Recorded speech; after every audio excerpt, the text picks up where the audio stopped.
सो good morning students, good morning Aastha Pathak. जल्दी से join हो जाएं सभी बच्चे। Good morning Ranu Saveta. तो हम जो हमारा फिजिक्स के क्वेश्चन बच रहे थे, कुछ पेपर थे, उसको हम आज कंप्लीट करेंगे डिस्कशन को। तो आज का डिस्कशन थोड़ा जल्दी रहेगा क्योंकि हमें आधे केमिस्ट्री का पेपर भी डिस्कस करना है, फिर मैम आपके लिए आधे बायोलॉजी का पेपर भी डिस्कस कराएंगी। तो इसलिए हम शुरू करते हैं अभी। सभी बच्चे जल्दी से ज्वाइन हो जाएं।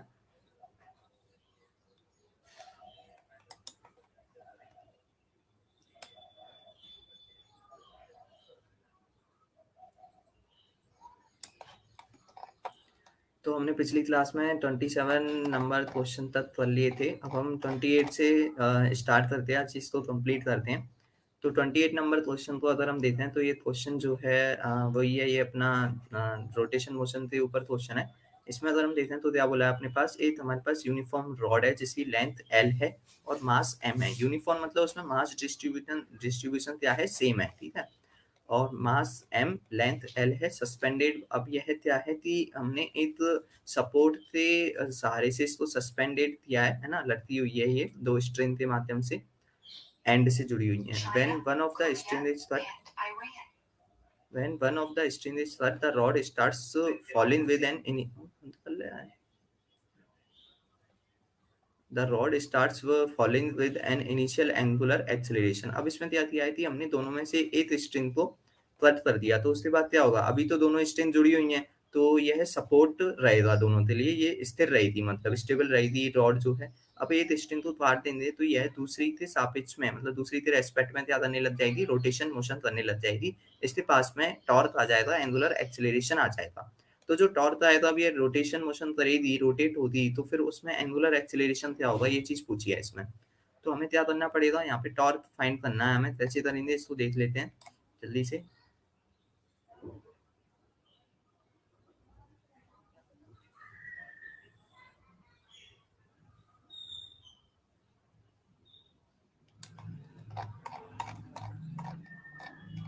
तो आप देख सकते हैं यहाँ पे मैंने ये सॉल्यूशन किया हुआ है। ये अपने पास रॉड थी, हम पहले इनिशियल कंडीशन देखेंगे और फिर फाइनल कंडीशन देखेंगे। इनिशियल में देखें तो रॉड जो है दोनों स्ट्रिंग से लटकी हुई है, तो इसका जो सेंटर ऑफ मास होगा, क्योंकि यूनिफॉर्म रॉड है तो बिल्कुल सेंटर में ही आएगा सेंटर ऑफ मास। तो यूनिफॉर्म रॉड के लिए तो छड़ की जैसी हो गई है, तो एम जी फोर्स जो है वो उसके नीचे लगेगा सेंटर में, ठीक है। और डिस्टेंस कौन सी होगी, L/2। ये सेंटर ऑफ मास हम फाइंड भी कर सकते हैं, लेकिन हमें पता है यूनिफॉर्म है, यूनिफॉर्म रॉड में बीच में ही आता है बिल्कुल सेंटर में, तो सेंटर में होगा mg L/2 पर, ठीक है। और हम फिर देखेंगे अब दोनों स्ट्रिंग में टेंशन कितनी होगी, टी टेंशन, क्योंकि दोनों स्ट्रिंग उसको लटती हुई हैं तो दोनों में टेंशन जनरेट होगी। दोनों कॉर्नर पर हैं तो फिर दोनों में टेंशन भी सेम होगी, टी।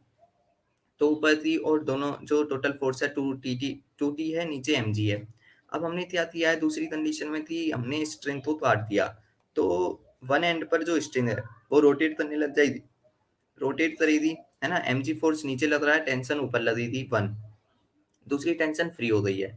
तो यहाँ पे टॉर्क किसके कारण आएगा केवल, क्योंकि अगर हम अब कौन से एक्सिस, मैंने बताया था कल आपको टॉर्क वाले प्रश्न में कि हमें क्या लेना होता है, एक एक्सिस लेना होता है, उसके अक्रॉस हम क्या कराते हैं, रोटेट, और उसके अक्रॉस ही हमें टॉर्क निकालना होता है। तो जब हमने इधर लेफ्ट वाली जो स्ट्रिंग है उसको कट कर दिया, तो ये किसके रेस्पेक्ट में केवल रोटेट करेगी, राइट वाले के रेस्पेक्ट में, है ना। तो राइट वाले के जो पॉइंट है, राइट कॉर्नर है, उसके रेस्पेक्ट में हम क्या निकालेंगे, टॉर्क।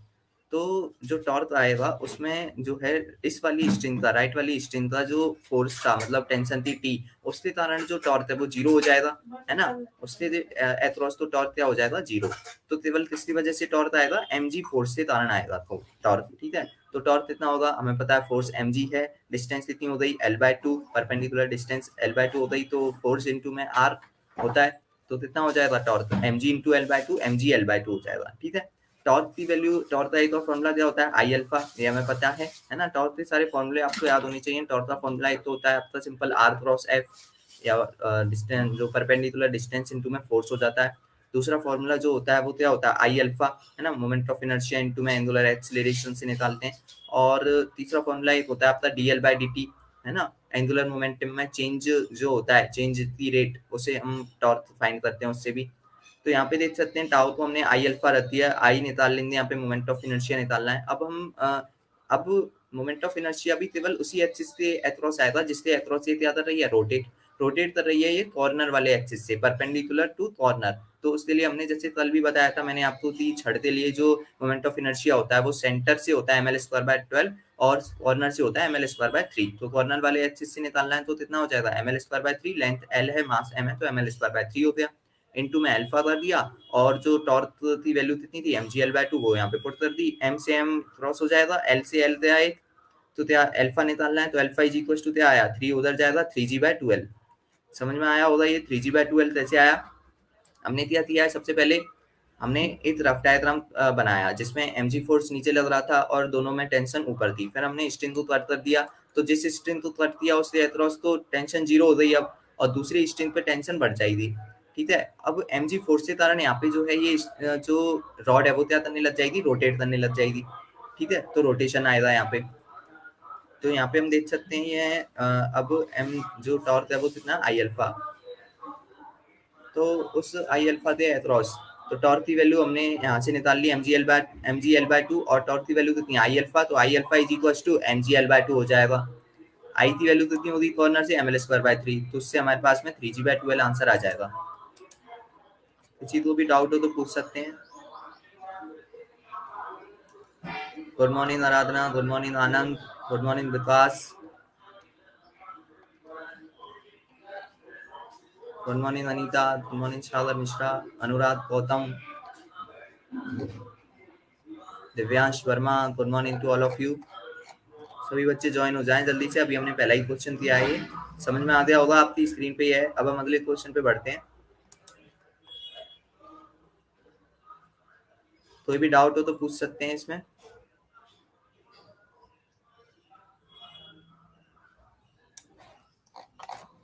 ट्वेंटी 29 नंबर क्वेश्चन जो है वो क्या है, थ्योरेटिकल मतलब थ्योरेटिकल सा ही है ये। इसमें बहुत ही आसान क्वेश्चन है, मैं बता देता हूँ आपको एक बार। इसमें क्या है, वर्क पावर एनर्जी का क्वेश्चन है कि इसमें बोला है कि जैसे अगर हम बोले तो इसमें बोला है कि एक हमारे पास में ऑब्जेक्ट है, उसको friction less surface horizontal surface पे एक्सेलरेट कर रहे हैं। कितनी स्पीड से, बी स्पीड से टू बी स्पीड, मतलब पहले वो बी स्पीड से मूव कर रहा था, चल रहा था। अब उसकी स्पीड को हमने फोर्स दिया तो एक्सेलरेशन दिया, उसकी वजह से उसकी स्पीड कितनी हो गई 2b, बी से 2b स्पीड के लिए एक्सेलरेट कर दिया।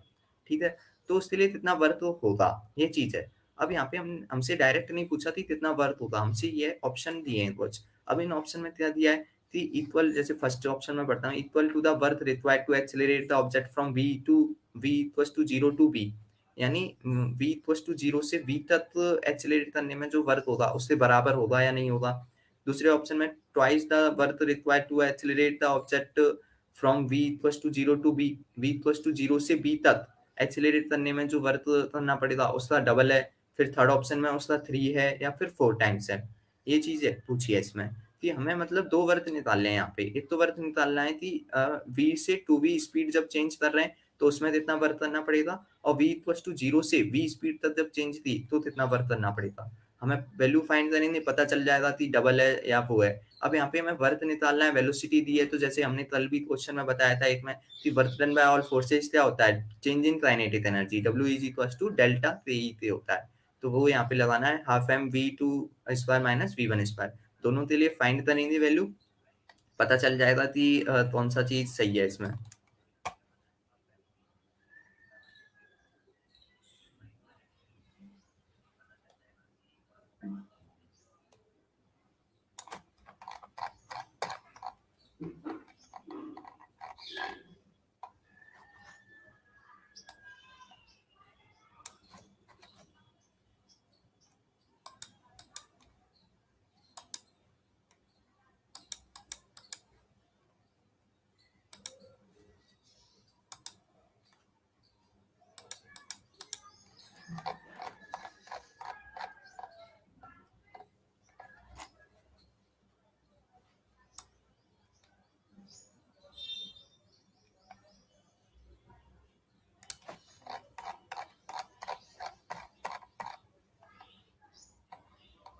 तो यहाँ आप देख सकते हैं इसको,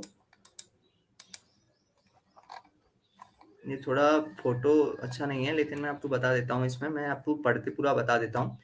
तो मैं जैसा हमने बोला तेज बनती आई थी, हमने स्पीड को v से 2v किया, तो उसके लिए वर्क कितना होगा डेल्टा थे ही, तो उसके लिए फॉर्मूला लगेगा half m v two square minus v one square. V two की वैल्यू कितनी है 2v और v1 की वैल्यू है v, तो 2v का स्क्वायर हो जाएगा कितना 4v स्क्वायर माइनस v1 का स्क्वायर v स्क्वायर, तो ये वैल्यू आ जाएगी 3v स्क्वायर।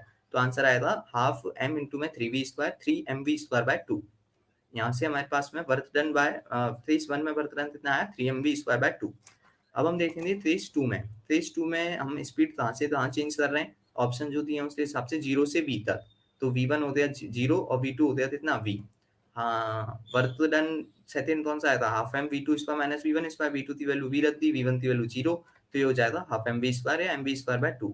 तो हमें साफ दिख रहा है, अगर हम रेशो भी ले सकते हैं, नहीं तो हमें साफ दिख ही रहा है कि v1 जो है वो कितना है 3mv स्क्वायर बाय 2 और v2 कितना वर्क डन 2 कितना है mv स्क्वायर बाय 2, मतलब क्या है ट्रिपल है, 3 टाइम्स है। तो ऑप्शन थर्ड यहाँ पे सही हो जाएगा कि वर्तनन जो है v से 2v चेंज करने में जो वर्तनन होगा वो 0 से v तन में जो वर्तनन है उसका 3 टाइम्स होगा। ये हमें यहाँ पे पता चल रहा है। सिंपल ही है, जो हमने कल फॉर्मूला बताया था वर्तनन by all forces is equals to change in kinetic energy, वही फॉर्मूला लग देता है यहाँ पे भी। Good morning Amit Mishra, good morning Neha Gupta, good morning Pratiksha. कोई भी डाउट हो तो पूछ सकते हैं। Good morning Jyotsna.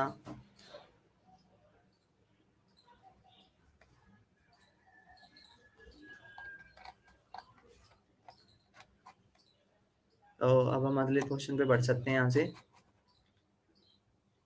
Good morning Sagar Mishra.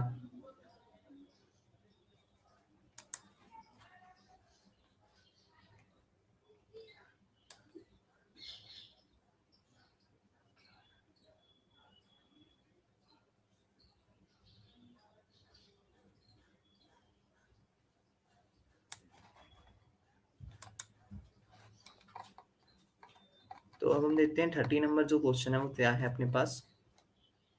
ये रोटेशन मोशन का ही है क्वेश्चन। इसमें देखते हैं क्या बोला है कि प्योर रोलिंग का क्वेश्चन है, जो हमने प्योर रोलिंग थे कल भी काफी क्वेश्चन दिए थे। मैंने बताया था रोटेशन मोशन में प्योर रोलिंग पूरा अलग से पोर्शन है, काफी इंपॉर्टेंट पोर्शन है, इससे आपको क्वेश्चन काफी देखने को मिलेंगे, तो इसका आपको थ्योरी पूरा अच्छे से आनी चाहिए। तो sphere has to purely roll upwards, है ना। तो इसमें क्या है कि एक स्फीयर है प्योर रोलिंग कर रहा है और एक मतलब इंक्लाइंड प्लेन है उस पर ये ऊपर की तरफ जा रहा है, अपवर्ड मतलब ऊपर जा रहा है, ठीक है। दो तेज बनेंगे, या तो नीचे आएगा या ऊपर जाएगा, तो ऊपर जा रहा है। At an instant when the velocity of sphere is v, frictional force acting on it is. तो यहाँ पे जब बोला है कि स्फीयर की जब वेलोसिटी v है तो फ्रिक्शनल फोर्स इतना लग रहा होगा, क्योंकि जो इंक्लाइंड प्लेन पे ये मूव कर रहा है, मोशन कर रहा है, वो फ्रिक्शन वाला है, ठीक है, फ्रिक्शन लेस नहीं है, ये तो समझ में आया। तो यहाँ पे फ्रिक्शनल फोर्स लग रहा होगा, तो फ्रिक्शनल फोर्स की वैल्यू हमें यहाँ पे फाइंड करनी है, कितनी होगी, नीचे होगी, अपवार्ड होगी, और वैल्यू क्या होगी। दो ऑप्शन हमें देख रहे हैं, mu M G cos theta या फिर 2mg sin थीटा बाय 7। तो यहाँ से हम सबसे पहले डायरेक्शन फाइंड करेंगे, ऊपर होगी या नीचे, फिर उसके बाद में हम निकालेंगे वैल्यू। तो देख सकते हैं हम,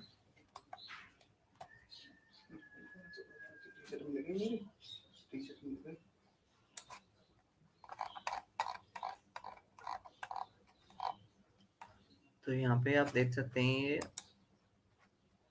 कि इसमें अपने पास एक इंक्लाइंड प्लेन है, यहाँ पे जो है ये स्फीयर जो है वो ऊपर की तरफ मोशन कर रहा है और फ्रिक्शन वाली सरफेस है, ठीक है। तो यहाँ पे फ्रिक्शन कहाँ होगा, सबसे पहले तो हमें डायरेक्शन फाइंड करनी है, तो फ्रिक्शन होगा यहाँ पे अपवर्ड डायरेक्शन में, क्योंकि जब रोटेशन मोशन होगी तो रोटेशन मोशन में जो कॉन्टेक्ट पॉइंट होता है उसके लिए जब हम फ्रिक्शन की डायरेक्शन निकालते हैं, हाँ यहाँ पे हम कैसे इसको फाइंड करते हैं, दो जब हम मतलब इंक्लाइंड प्लेन पे रोलिंग पढ़ते हैं प्योर रोलिंग, तो वहाँ पे ये चीज हमें फाइंड करनी होती है कि फ्रिक्शन क्यों अपवर्ड लगता है, क्योंकि जो कांटेक्ट पॉइंट होता है वो रोटेशन मोशन के लिए उसकी वेलोसिटी क्या होनी चाहिए, हमेशा 0 होनी चाहिए। तो उसके लिए वहाँ पे जो नेट फोर्स करना है वो 0 होना चाहिए। इसी वजह से जब नीचे mg sin थीटा लगेगा, ऊपर अपने पास फ्रिक्शन लग रहा होगा, तो फ्रिक्शन की डायरेक्शन हमेशा कहाँ आएगी, ऊपर ही आएगी। ये चीज इसमें फिक्स होती है। और जब नीचे की तरफ मोशन करेगा तो फ्रिक्शन ऊपर लगेगा, मोशन की डायरेक्शन में फ्रिक्शन लगेगा, मोशन ऊपर है तो फ्रिक्शन ऊपर ही लगेगा, क्योंकि रोटेशन मोशन कराने के लिए कोई ना कोई फोर्स होना चाहिए जो उसको क्या कराए, रोटेट, और रोटेट कराने वाला है फोर्स यहाँ पे कौन सा है, फ्रिक्शनल फोर्स। फ्रिक्शन नहीं होगा तो रोटेशन मोशन भी नहीं हो पाएगी, स्लिपरी मोशन हो जाएगी इस कंडीशन में ऊपर की तरफ। तो इसलिए यहाँ पे अपवर्ड डायरेक्शन में क्या होगा, फ्रिक्शन फोर्स लगेगा। तो अब इसके लिए हम निकाल सकते हैं, कैसे करेंगे? फ्रिक्शनल फोर्स के लिए हम पूरी एक डेरिवेशन होता है, वैसे तो फॉर्मूला हमें याद करना होता है इसका। फॉर्मूला निकल के आता है mg sin theta k square by r square upon 1 plus k square by r square. ये फॉर्मूला निकल के आता है फ्रिक्शनल फोर्स का। ठीक है, ये फॉर्मूला है जो आप जब इंक्लाइंड प्लेन पे रोटेशन मोशन पढ़ते हैं तो वहां पे ये फॉर्मूला लगता है mg sin theta k square by r square upon 1 plus k square by r square. कैसे आता है ये फॉर्मूला, मैं थोड़ा बहुत आपको बता देता हूँ कि यहाँ पे नेट फोर्स हम देखते हैं सबसे पहले तो ये एम जी साइन थीटा तो यहाँ पे लग रहा होगा, नीचे लग रहा होगा। फ्रिक्शनल फोर्स की डायरेक्शन ऊपर होती है, जो नेट फोर्स निकालते हैं हम ऊपर की तरफ, तो हम करते हैं frictional force minus M G sine theta, फिर उसको हम नेट फोर्स से इक्वल करते हैं, तो वहां से ये निकल के आता है अपने पास। तो उससे ये आता है अपने पास एम जी साइन थीटा थे square by R square upon 1 plus थे स्क्वायर बाय आर स्क्वायर।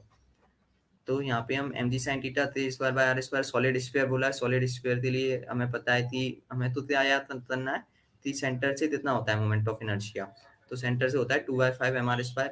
तो थे स्क्वायर बाय आर स्क्वायर की वैल्यू कितनी हो जाएगी? 2/5 हो जाएगी। तो यहाँ से M G sine theta into में 2/5 अपॉन 1 प्लस थे स्क्वायर बाय आर स्क्वायर की जगह 2/5 रखेंगे, तो ये नीचे कितना हो जाएगा? 7/5, 5 से 5 जाएगा तो ये हो जाएगा 2/7 एम जी साइन थीटा। कितनी वैल्यू आ जाएगी? 2/7 M G sine theta upward direction में। तो ये अपने पास में आंसर बनेगा, जो ऑप्शन नंबर आपका हो जाएगा। तो 2/7 M G sine theta upward direction में, ये अपने पास वैल्यू आ जाएगी तीसरी फ्रिक्शन फोर्स थी। तो ये क्वेश्चन अच्छा क्वेश्चन है, पर आपने जब आप थ्योरी पढ़ते हो इंक्लाइंड प्लेन पे रोटेशन मोशन मतलब प्योर रोलिंग की, तो उसमें ये पूरा कवर होता है, फ्रिक्शन का फॉर्मूला 1 डेरिवेट होता है। वहीं पे हमको ये चीज़ भी सीखने को मिलती है कि हाँ, जब अपवर्ड मोशन होगी तो फ्रिक्शन की डायरेक्शन तब होगी, और नीचे जब डाउनवर्ड मोशन होगी तो वहाँ फ्रिक्शन की डायरेक्शन क्या होगी। ये दोनों चीज़ें हम वहाँ पे पढ़ते हैं।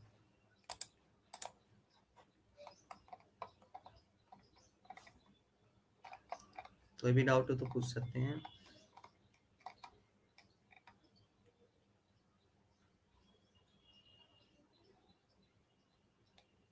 ये क्या अश्विनी कुमार ने क्या पूछा है sir? R R R square by थे स्क्वायर इक्वल्स टू 2/5 कहाँ से आया? तो जैसा मैंने आपको कल भी बताया था कि जब हम सेंटर से आप मोमेंट ऑफ इनर्शिया पढ़ते हैं सॉलिड स्फीयर का, तो कितना होता है? 2/5 एम आर स्क्वायर। ठीक है, 2/5 एम आर स्क्वायर होता है। तो जो 3 स्क्वायर बाय आर स्क्वायर की वैल्यू होती है, वो सेंटर वाले एक्सिस से जो मोमेंट ऑफ इनर्शिया उसका आगे का मैग्नीट्यूड जो है, जैसे 2/5 इसमें हो गया। आप जब डिस्क के लिए पढ़ते हैं तो वहाँ होता है एम आर स्क्वायर बाय 2, तो उसका आगे का मैग्नीट्यूड कितना है? 1/2, तो वहाँ पे 1/2 आ जाएगा ऐसे तो। और रेंज है तो वहाँ पे एम आर स्क्वायर होता है, तो उसके लिए मैग्नीट्यूड जो होगा वो 1 होगा। तो 3 स्क्वायर की वैल्यू 1 आती है ना। तो थ्री जो होता है, थ्री जो है हम उसको रोटेशनल रेडियस बोलते हैं। ये आपने पढ़ा होगा रोटेशन मोशन में, जब हम मोमेंट ऑफ इनर्शिया स्टार्ट कर रहे होते हैं तो उसमें मोमेंट ऑफ इनर्शिया के साथ साथ हम इसको भी पढ़ते हैं, थ्री रेडियस को।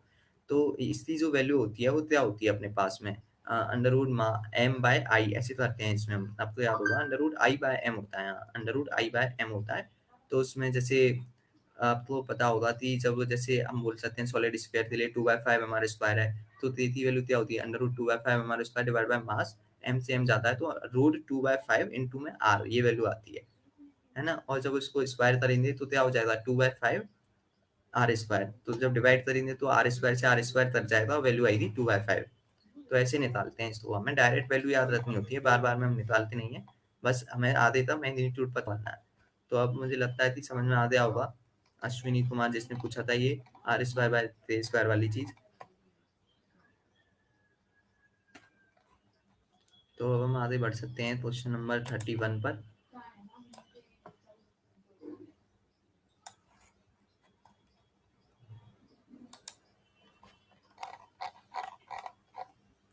तो क्वेश्चन नंबर 31 भी उसी के ऊपर है अपना। देखते हैं इसमें क्या है, देखते हैं कि इसमें जो है एक स्मूथ इंक्लाइंड प्लेन है। सबसे पहले हमें यही नोटिस करना है कि स्मूथ इंक्लाइंड प्लेन बोला है, यहाँ पे फ्रिक्शन नहीं है। यहाँ पे एक बॉडी स्लाइड कर रही है, यहाँ पे कोई रोटेशन मोशन नहीं है, कोई प्योर रोलिंग नहीं है, स्लाइडिंग मोशन हो रही है। Requires 4 second to reach the bottom starting from rest at the top. तो स्टार्ट जब वो टॉप से कर रहा है रेस्ट से, तो 4 सेकंड में बॉडी जो है वो इंक्लाइन प्लेन के लोअर मोस्ट पॉइंट पे नीचे पहुंच जाती है। अब इसमें पूछा है कि how much time does it take to cover 1/4 distance starting from rest at the top. तो मतलब कि इसमें पूछा है कि जब स्टार्टिंग से शुरू करते, टॉप से स्टार्ट करते, 1/4 डिस्टेंस ट्रेवल करने में कितना टाइम लेती। भाई पूरी जो डिस्टेंस है इंक्लाइन प्लेन थी उसको ट्रेवल करने में लग रहा है 4 सेकेंड, तो उसकी 1/4 मानते चलते हैं, जैसे डी डिस्टेंस ली, पूरे इंक्लाइन प्लेन पे कितनी डिस्टेंस ट्रेवल हो रही है, डी डिस्टेंस, वो कितने टाइम में हुई, 4 सेकेंड में, तो उसकी 1/4 यानी D/4 डिस्टेंस कितने टाइम में ट्रेवल हो जाएगी, ये चीज इसमें पूछी है। तो उसको हम देखते हैं कैसे कर सकते हैं। वैसे तो बहुत ही आसान है ये, हमें पता है कि डिस्टेंस जो होती है उसके लिए H is equal to half वाला फॉर्मूला इसमें लगता है, H is equal to U T plus half A T square. तो यहाँ पे यू जो है इनिशियल वेलोसिटी वो 0 है क्योंकि रेस्ट से स्टार्ट कर रहा है दोनों थे इसमें ऊपर से, तो हाफ ए टी स्क्वायर होगा। एक्सेलरेशन की वैल्यू दोनों थे इसमें सेम रहने वाली है, तो टाइम जो मतलब डिस्टेंस है वो टी स्क्वायर के डायरेक्टली प्रोपोर्शनल है, तो टाइम जो है वो रूट डी पे हो जाएगा, है ना। तो वहाँ पे जब 1/4 हो जाएगी तो टाइम कितना हो जाएगा, 1/2, ऐसे हम कर सकते हैं इसको। बहुत ही आसान क्वेश्चन है ये तो।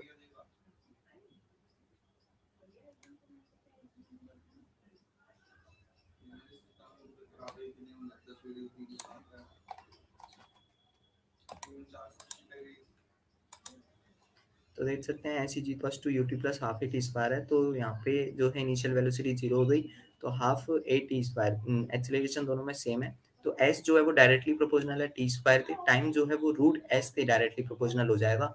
तो जब डिस्टेंस 1/4 होगी D/4, तो टाइम कितना हो जाएगा 1/2, यानी 4 का आधा 2 सेकेंड लगेगी, आधा समय लगेगा। ये सब हमें समझ में आ रहा है, बहुत ही आसान है ये तो, 2 सेकेंड लगेंगे इसमें।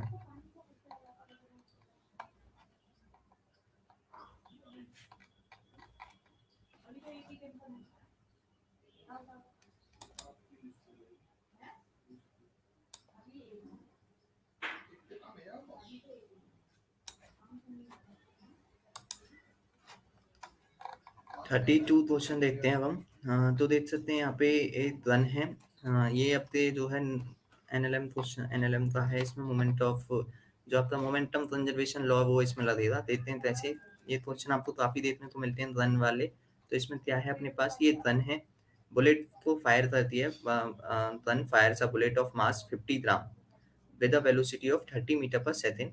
ठीक है, एक बुलेट यहाँ से फायर हुई है गन से जिसका मास है 50 ग्राम और वेलोसिटी कितनी है 30 मीटर पर सेकेंड से।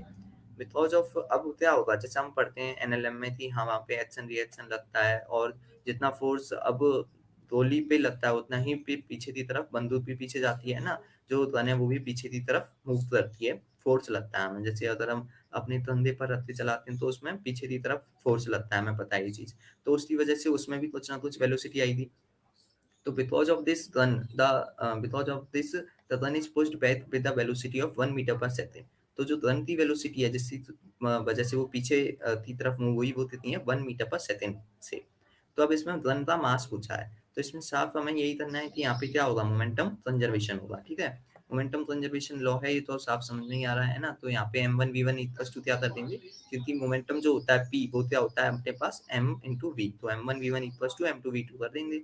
तो 50 इंटू में 30 इक्वल्स टू 1 इंटू में मास, मास की वैल्यू ग्राम में आ जाएगी, उसको हम किलोग्राम में चेंज कर लेंगे, आंसर आ जाएगा अपने पास। तो ये तो आसानी है।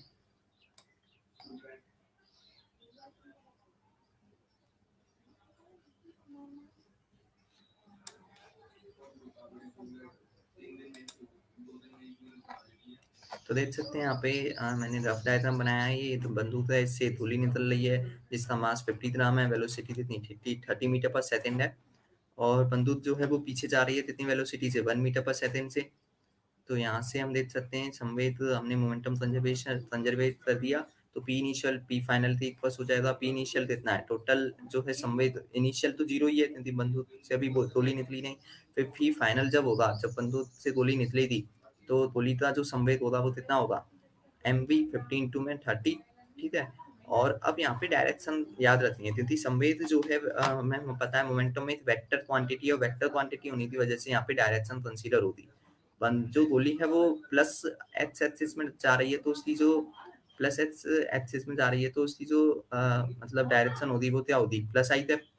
और जो बंदूक है वो जा रही है माइनस एक्स एक्सिस में, तो माइनस आई है, तो यहाँ पे माइनस करेंगे डायरेक्ट। तो बंदूक का क्या लिखेंगे, -1 इंटू में मास हमें निकालना है, तो 50 इंटू में 30 कितना हो गया ये 1500 ग्राम, और इसको किलोग्राम में चेंज करेंगे तो 1.5 किलोग्राम आंसर आ जाएगा। 1.5 केजी, ग्राम नहीं है वो, केजी है, ठीक है।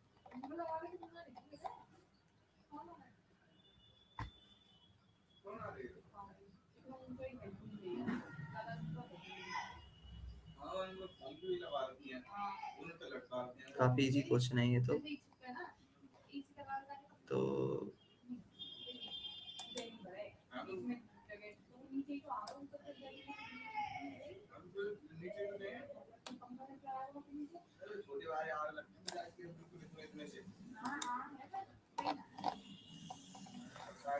Question number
question number 33 message है, वो मैंने आपको फिर से मर्ज की थी, मैं आपको दूसरी शेयर कर रहा हूँ।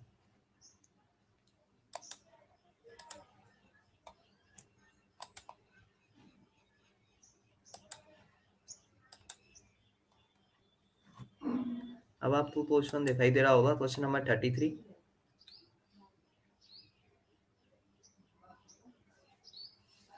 क्वेश्चन दिखाई दे रहा है आपको अपनी स्क्रीन पे?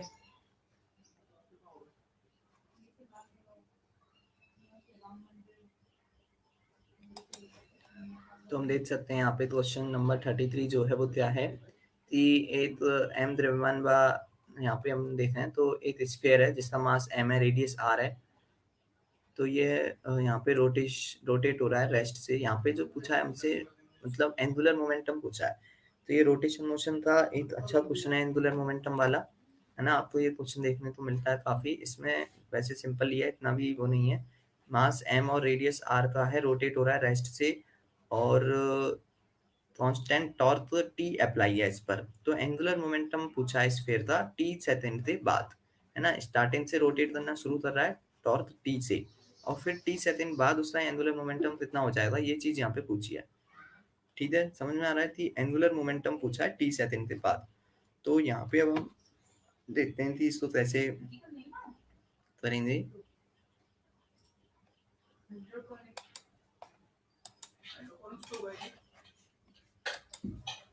जमीन पे है ना, हाइड्रोपोनिक ही करनी पड़ेगी ना।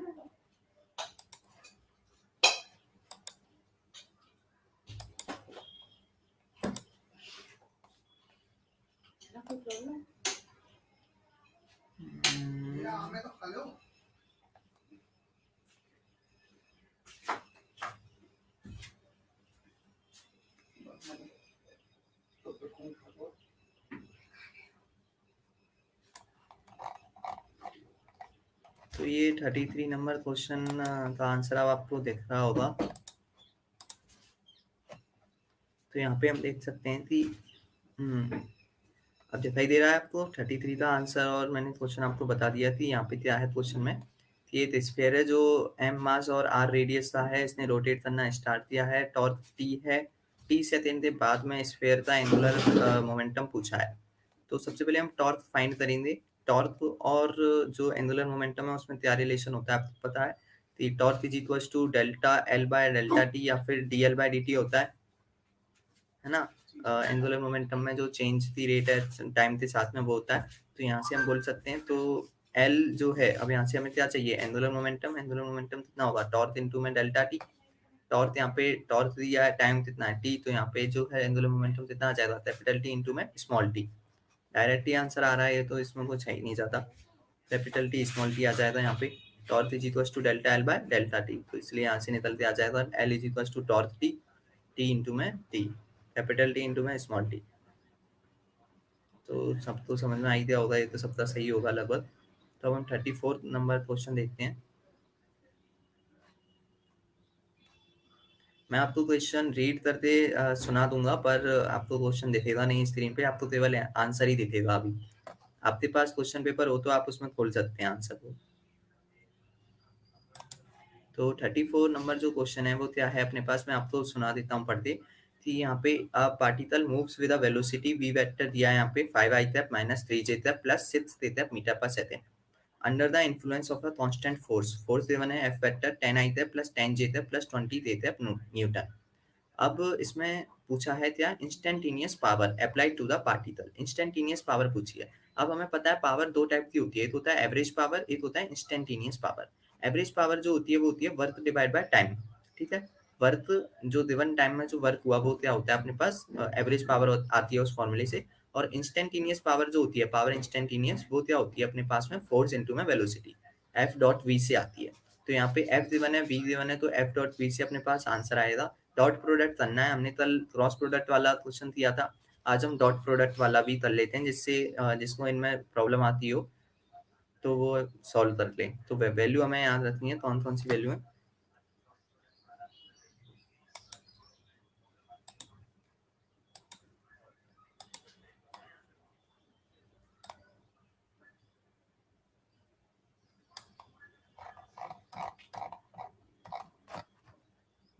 तो यहाँ पे आप देख सकते हैं, आपको सॉल्यूशन दिखाई दे रहा होगा।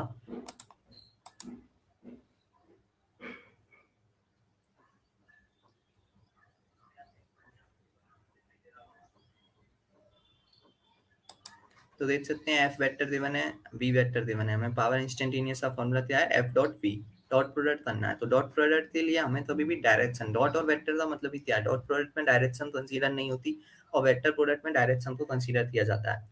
तो एफ डॉट वी करेंगे तो यहाँ पे सबसे पहले हम क्या करते हैं ऐसे करने के लिए? आई का आई से मल्टीप्लीकेशन करते हैं विद साइन, जे का जे के साथ में मल्टीप्लीकेशन करते हैं विद साइन, एंड ते का जो मैग्नीट्यूड है उसका दूसरे के साथ में, ते के साथ में मल्टीप्लीकेशन करते हैं विद साइन।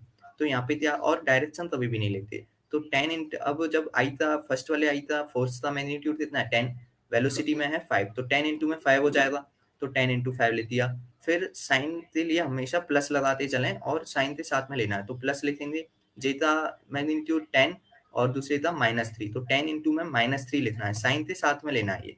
और थर्ड के लिए कितना हो जाएगा? 3 का 20 इंटू में 6 प्लस 20 इंटू 6, तो ये हो जाएगा 10 इंटू में 5 50, माइनस आगे आ जाएगा 10 इंटू में 3 30 प्लस 120। तो यहाँ सॉल्व करेंगे तो कितना आ जाएगा? ये 50 माइनस 30 20, 20 प्लस 120 140 जूल आंसर आ जाएगा। तो पावर इंस्टेंटेनियस जो है वो कितनी आ जाएगी अपने पास निकल के? 140 जूल। समझ में आया? डॉट प्रोडक्ट कैसे करते हैं? आई का आई के साथ, जे का जे के साथ और ते का ते के साथ, बस ऐड करते चलो सबको विद साइन।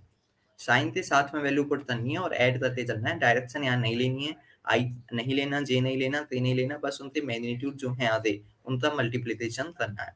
सिंपली होता है ये।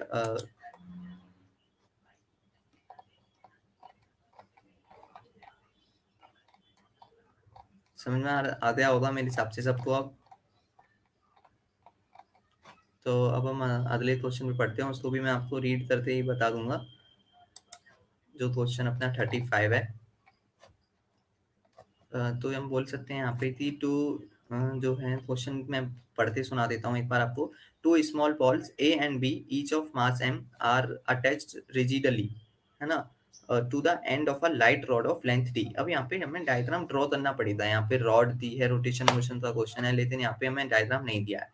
डायग्राम के लिए थ्योरी दी है, तो हमें डायग्राम अच्छे से पढ़ते ड्रॉ करना होगा। तो समझ में आ रहा है, एक लाइट रॉड है जिसकी लेंथ डी दी है, उसके एंड ए और बी पर दो स्मॉल बॉल हैं, है ना, small ball A and B हैं और मास एम है, और वो अटैच है, एक रिजिडली अटैच है लाइट रॉड के एंड पर, ठीक है। The structure rotates about the perpendicular bisector of the rod at an angular speed omega, ठीक है।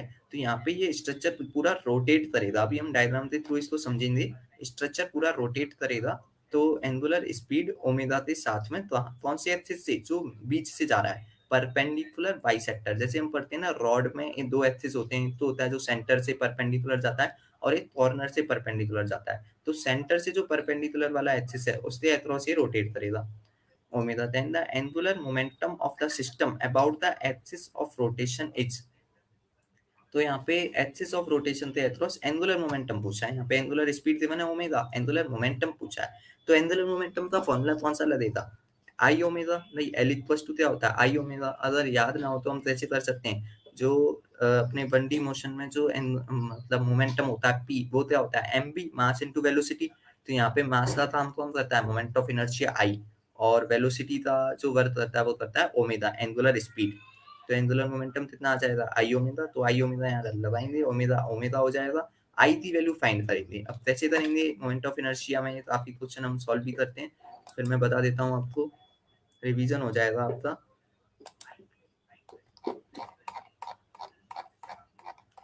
ये 35 नंबर क्वेश्चन देख सकते हैं। जैसे हमने रफ डायग्राम बनाया है, सबसे पहले हमने एक रॉड बनाई है ना, डी लेंथ थी, मासलेस रॉड है ये। इसके दोनों एंड पर ए और बी दो मास जुड़े हुए हैं, एम मास की बॉल है, ठीक है। तो अब यहाँ पे ये पूरा सिस्टम रोटेट कर रहा है कौन से एक्सिस से, जो सेंटर से परपेंडिकुलर बाइसेक्टर पे, बाइसेक्टर मतलब लेंथ को इक्वली डिवाइड करेगा डी बाई टू से, ओमेगा से रोटेट कर रहा है। एंगुलर स्पीड गिवन है, एंगुलर मोमेंटम पूछा है एल। तो सबसे पहले हमें इस एक्सिस के अक्रॉस क्या निकालना है, मोमेंट ऑफ इनर्शिया। तो मोमेंट ऑफ इनर्शिया रॉड के लिए तो कुछ होगा नहीं, क्योंकि रॉड तो क्या है, मासलेस, और जिस जो मासलेस है उसके लिए तो हम उसको क्या मान सकते हैं, एक रस्सी की तरह मान सकते हैं जिसका कोई मास नहीं है। तो मोमेंट ऑफ इनर्शिया वो किसी वजह से आएगा, केवल बॉल की वजह से। तो दोनों बॉल की वजह से कितना आएगा, एम आर स्क्वायर होता है। आर कौन सा होता है, जो एक्सिस से परपेंडिकुलर डिस्टेंस होती है। तो एक्सिस से परपेंडिकुलर डिस्टेंस कितनी है बॉल की, डी बाई टू है ए थी, और बी बॉल की भी कितनी है, डी बाई टू। तो एम इंटू में डी बाई टू का स्क्वायर हो जाएगा मोमेंट ऑफ इनर्शिया। तो एम इंटू में डी बाई टू का स्क्वायर प्लस एम इंटू में डी बाई टू का स्क्वायर, टू इंटू में एम डी बाई टू का स्क्वायर, कितना हो जाएगा, ये टू से टू जाएगा, एक टू नीचे बचेगा, तो M D square by two. तो यहाँ पे मोमेंट ऑफ इनर्शिया सबसे पहले हमें फाइंड करना था, M D square by two आते हैं। उसके बाद तो इसमें कुछ नहीं है, बस L equal to I omega, I की value M D square by two आ गई, ओमेगा की वैल्यू ओमेगा पुट कर देंगे, तो यहाँ पे आंसर आ जाएगा अपने पास। तो एल इक्वल टू क्या है अपने पास, आई ओमेगा। समझ में आया होगा ये चीज, L equal to I omega वाला। आई कैसे निकाला, मास जो रॉड है उसका कोई मास नहीं है, तो हम इसके लिए लेंगे केवल एम मास थे बॉल के लिए।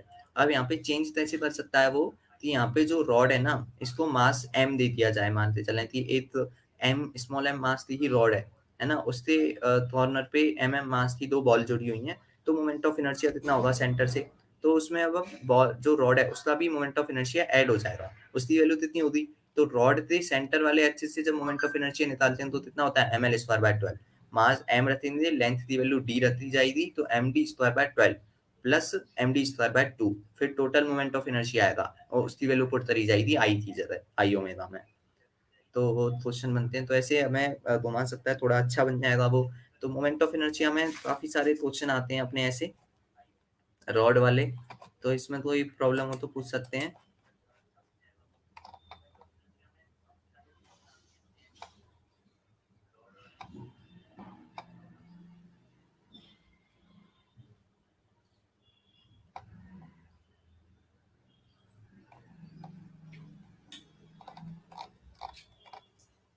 तो हम आगे बढ़ते हैं, जो अपना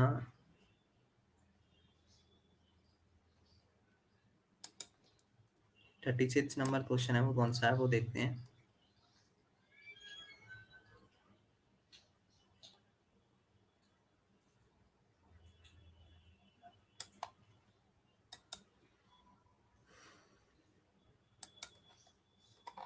तो 36 क्वेश्चन मैं रीड करते ही आपको बताता हूँ, पर इसमें ग्राफ गिवन है तो आप देख ही लीजिए इसको।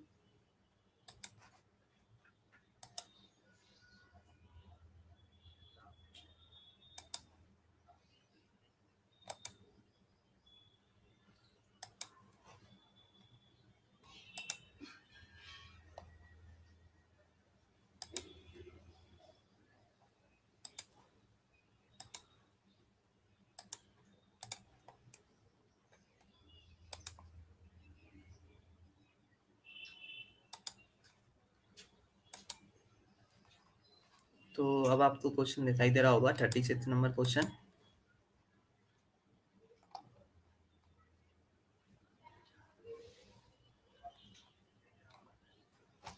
थर्टी सिक्स में कोई भी अब हम 36 को एक बार देख लेते हैं, फिर इसका हम आंसर देखेंगे। तो देख सकते हैं क्वेश्चन में आपको ग्राफ है, वेलोसिटी हाइट के बीच में ग्राफ यहाँ पे गिवन है। तो देखते हैं क्या केस है, वो चीज़ यहाँ पे स्टडी करते हैं सबसे पहले। तो यहाँ पे बोला क्या है, मैं बता देता हूँ आपको कि एक बॉल है जिसको हमने वर्टिकली ड्रॉप किया है रेस्ट मोशन से, है ना, फ्रीली मोशन की है डी हाइट से, मतलब एच हाइट से एक बॉल को हमने छोड़ा है नीचे की तरफ, है ना, वर्टिकली, ठीक है। It hits the ground and bounce up vertically to height D by two. तो ये जमीन से टकराई थी, फिर डी बाय टू हाइट तक ये ऊपर उठती है। कल भी हमने एक ऐसा क्वेश्चन किया था रिबाउंड वाला, आपको याद हो तो, जिसमें टाइम गिवन था डेल्टा टी 0.01 सेकेंड, है ना। फिर उसमें पूछा था हमसे फोर्स वगैरह, जो मतलब चेंज वो था अपने पास, मोमेंटम वगैरह पूछा था। तो ऐसा ही ये भी क्वेश्चन है, इसमें पर आपको ग्राफ पूछा है। तो डी बाय टू हाइट तक वापस उठती है बॉल, नेगलेक्टिंग सब्सिक्वेंट मोशन। अब उसके बाद में वो मोशन नहीं करती, मतलब रेस्ट पर आ गई। एयर रेजिस्टेंस तो यहाँ पे मानना नहीं है। Its velocity v varies with the height h above the ground as. तो वेलोसिटी हाइट के साथ में कैसे वेरी कर रही है वो चीज है। तो दो केस बनेंगे यहाँ पे, एक तो होगा ऊपर से नीचे आ रही है तो v हाइट से, वो केस बनेगा। ऊपर से नीचे आ रही है तो d हाइट तक, तो वेलोसिटी कितनी होगी, और फिर जब डी बाई टू तक ऊपर जाएगी तो वेलोसिटी कितनी होगी। अब यहाँ पे अपने पास देख सकते हैं कि तीन ग्राफ तो अपने पैराबोला आते हैं, और एक ग्राफ जो है थर्ड नंबर का वो स्ट्रेट लाइन का है। यहाँ पे स्ट्रेट लाइन का ग्राफ नहीं बनेगा कभी भी, कौन सा बनेगा, पैराबोला वाला ही बनेगा, क्योंकि वेलोसिटी और हाइट में जो रिलेशन होता है वो हमेशा स्क्वायर का होता है ना। जो थर्ड इक्वेशन से भी आप लगाते हैं कि V square equals to U square plus 2as, तो वहां पे जो वी स्क्वायर है वो डायरेक्टली प्रोपोर्शनल है एच से, क्योंकि यू तो जीरो है जब इनिशियल वेलोसिटी ऊपर से हम फ्रीली छोड़ रहे हैं उसको। तो इस वजह से यहाँ पे जो है पैराबोला ग्राफ बनता है, तो थर्ड ऑप्शन तो नेग्लेक्ट हो जाता है। अब 1 2 3 में से कौन सा सही होगा ये चीज हमें फाइंड करनी है। तो उसके लिए हम देखते हैं कि कैसे हम ग्राफ बनाएंगे यहाँ पे।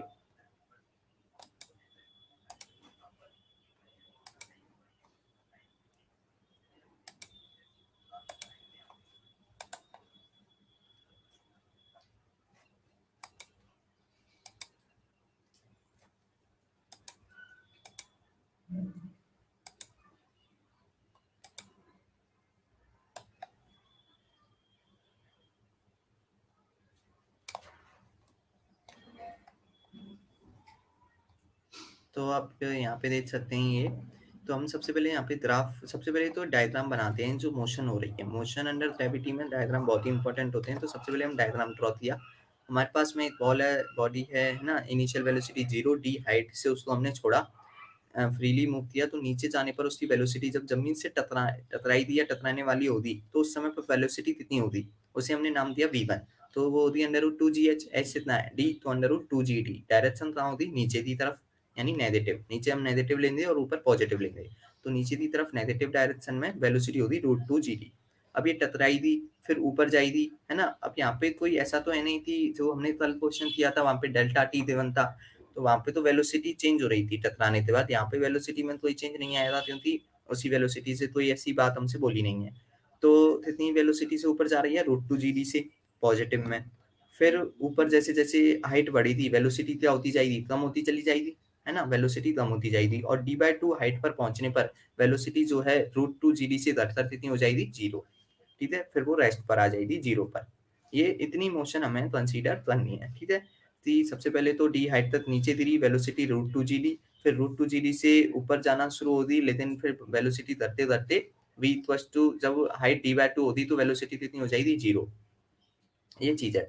तो जब हम ग्राफ ड्रॉ करेंगे, तो यहाँ पे हम देख सकते हैं ग्राफ पैराबोला होगा, ये मैंने बता ही दिया थी, 20 बार डायरेक्टली प्रोपोर्शनल होता है जिससे एच थे, तो पैराबोला ग्राफ बनेगा, ठीक है? ये भी चीज़ है। और जो पैराबोला जो होगा वो कैसा बनेगा, तो उसको हम देखें, तो सबसे पहले हमें ड्रॉ करना है कि शुरू से कंसीडर करते हैं कि इनिशियल वेलोसिटी 0 है ना? वेलोसिटी 0 से स्टार्ट होगी, डी हाइट पर पहुँचने पर वेलोसिटी कितनी हो जाएगी? √2gd। तो हम यहाँ पे 2 पॉइंट बना रहे हैं एच वाले एक्सिस एक्स पर, एक तो होगा d/2 डिस्टेंस था और एक होगा पॉइंट d डिस्टेंस था। तो जब डिस्टेंस d है, हाइट d है, तो वेलोसिटी कितनी है? d हाइट पर वेलोसिटी कितनी हो जाएगी नीचे आने पर? √2gd, ठीक है? नीचे आने पर जब d डिस्टेंस ट्रेवल होगी तो वेलोसिटी हो जाएगी √2gd, पर वो नीचे है तो नेगेटिव में लेनी पड़ेगी। तो यहाँ पे हमने v1 पॉइंट बना दिया y एक्सिस पे नीचे की तरफ, ठीक है? क्योंकि नेगेटिव में लेना है v1। और यह वेलोसिटी जब हम ऊपर से नीचे आ रहे हैं, तो वेलोसिटी बढ़ रही है या घट रही है?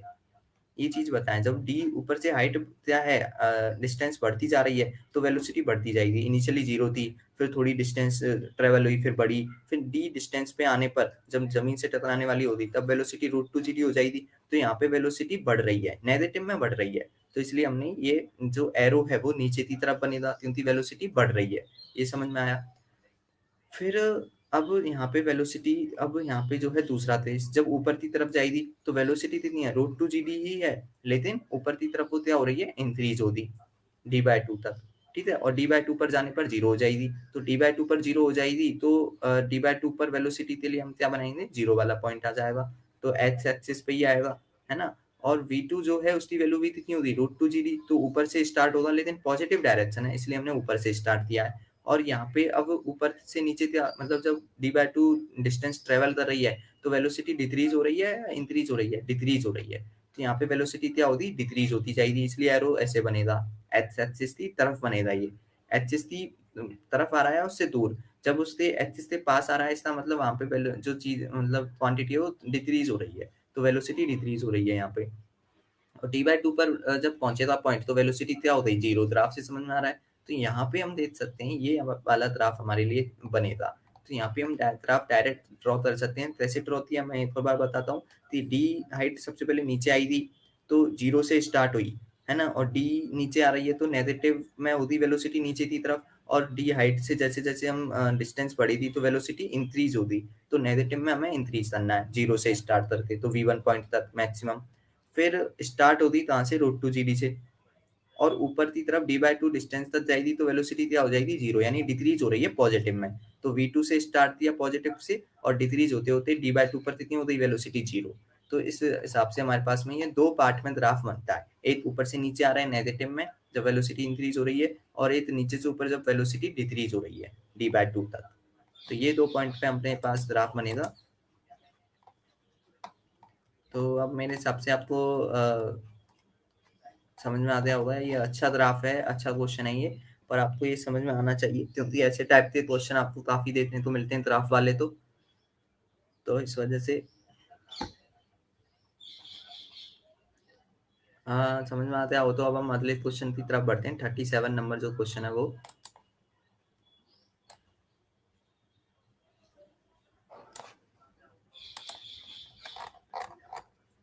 तो 37 जो क्वेश्चन है वो कौन सा है अपने पास में? यहाँ पे ये कॉलिजन का क्वेश्चन है तो यहाँ पे भी हमें सिंपल मोमेंटम कंजर्वेशन ही करना है, कंजर्वेशन ऑफ लीनियर मोमेंटम करेंगे, जो कॉलिजन में लगता है अपने पास। ये यहाँ पे बोला है 5 किलोग्राम बॉडी है, कोलाइड हो रही है एनोदर स्टेशनरी बॉडी से, रेस्ट पर है दूसरी बॉडी, उससे कोलाइड हुई। कॉलिजन के बाद में दोनों बॉडी मूव करती हैं सेम डायरेक्शन में 1/3 of the velocity of the third body. मतलब फर्स्ट बॉडी की जो वेलोसिटी है उसको मान लिया b है, तो उसकी 1/3 वेलोसिटी से दोनों बॉडी मूव करने लग जाती हैं सेम डायरेक्शन में। दोनों की वेलोसिटी कितनी होती? कॉलिजन के बाद, टक्कर के बाद में वेलोसिटी कितनी है? 1/3 of the first velocity of the first body. The mass of the second body का मास पूछा है। तो यहाँ पे डायग्राम ड्रॉ करेंगे सबसे पहले तो, और यहाँ पे मोमेंटम कंजर्वेशन लगा देंगे, कंजर्वेशन ऑफ लीनियर मोमेंटम, उससे अपने पास में आंसर आ जाएगा।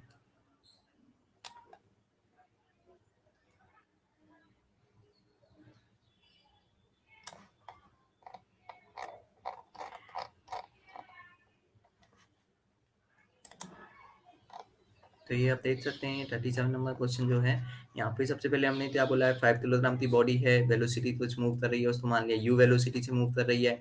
दूसरी एम बॉडी है, एम मास की बॉडी मान ली, है ना, मास पता नहीं है उस बॉडी का, उसका मास निकालना है, तो वो रेस्ट पर है, उससे टकराई थी, टक्कर के बाद में क्या होगा, कॉलिजन के बाद दोनों जो हैं वो फर्स्ट बॉडी की वेलोसिटी से 1/3 ऑफ वेलोसिटी से क्या है मूव करने लग जाती हैं।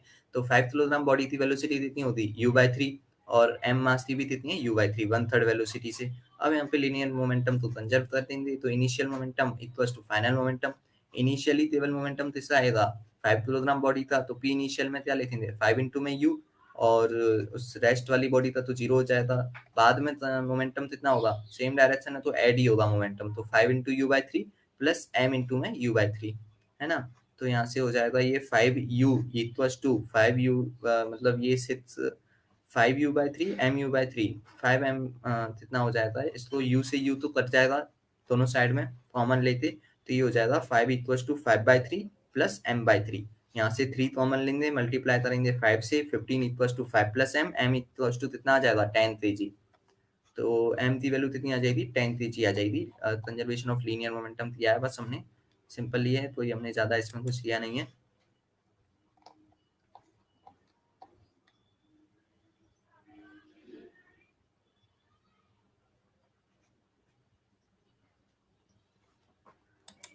देख सकते हैं हमने क्या दिया इसमें, 5 किलोग्राम बॉडी यू वेलोसिटी से मूव कर रही थी, एम बॉडी रेस्ट पर है, तो टक्कर के बाद में क्या बोला था, इनिशियल वेलोसिटी से 1/3 ऑफ वेलोसिटी से मूव करने लग जाती है, तो 1/3 ऑफ वेलोसिटी कितनी हो जाएगी u/3, तो 5 किलोग्राम बॉडी थी वेलोसिटी u/3, एम बॉडी थी u/3, तो कंजर्वेशन ऑफ लीनियर मोमेंटम कर दिया। इनिशियली मोमेंटम किसका आएगा, केवल 5 किलोग्राम बॉडी था 5u, और बाद में दोनों का आएगा सेम डायरेक्शन ऐड कर देंगे, 5u/3 प्लस mu/3, u से u कट जाएगा, उसके बाद तो सॉल्व कर लिया, आंसर कितना आ गया 10 kg आ गया। तो इस क्वेश्चन में कोई भी प्रॉब्लम हो तो पूछ सकते हैं कोई भी।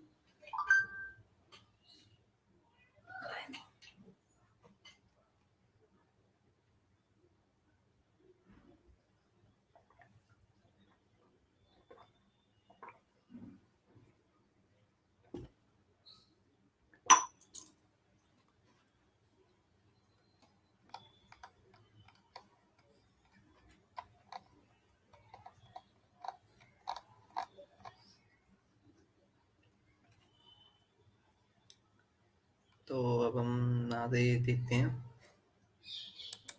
Question number 38।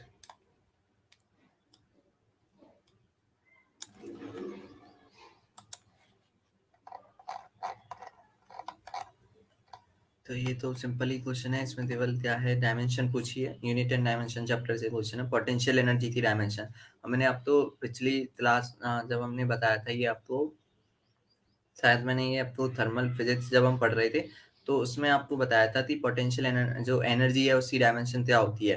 तो एनर्जी की डायमेंशन हमेशा जो है ml2t-2 ये होती है अपने पास में, और इसको कैसे निकालेंगे, अगर हमें सिंपल फॉर्मूले से निकालनी है तो काइनेटिक एनर्जी वाला फॉर्मूला लगा दो, half m v square m into में beta square m t m one, और वेलोसिटी कितनी है L t-1, तो L2t-2 हो जाएगी, उससे आ जाती है ml2t-2। ये आपको पोटेंशियल एनर्जी सेपरेट करना है, तो potential energy U equals to आप वर्थ इंटू डी आर कर सकते हैं, W इंटू आर, है ना। वर्थ की कैसे आई थी, फोर्स इंटू डिस्प्लेसमेंट, फोर्स की कितनी होती है ml1t-2 ये होती है, फिर उसके साथ में L का मल्टीप्लीकेशन, तो उससे भी कर सकते हैं आप, है ना, FDR वाले फॉर्मूले से ml2 इंटू में L, तो ml2t-2 पोटेंशियल एनर्जी थी, वहां से आ जाती है। तो डायमेंशन एनर्जी की डायमेंशन हमेशा कौन सी होती है ml2t-2, तो इसमें तो कुछ है नहीं मेरे हिसाब से आपको ज्यादा समझाने वाला।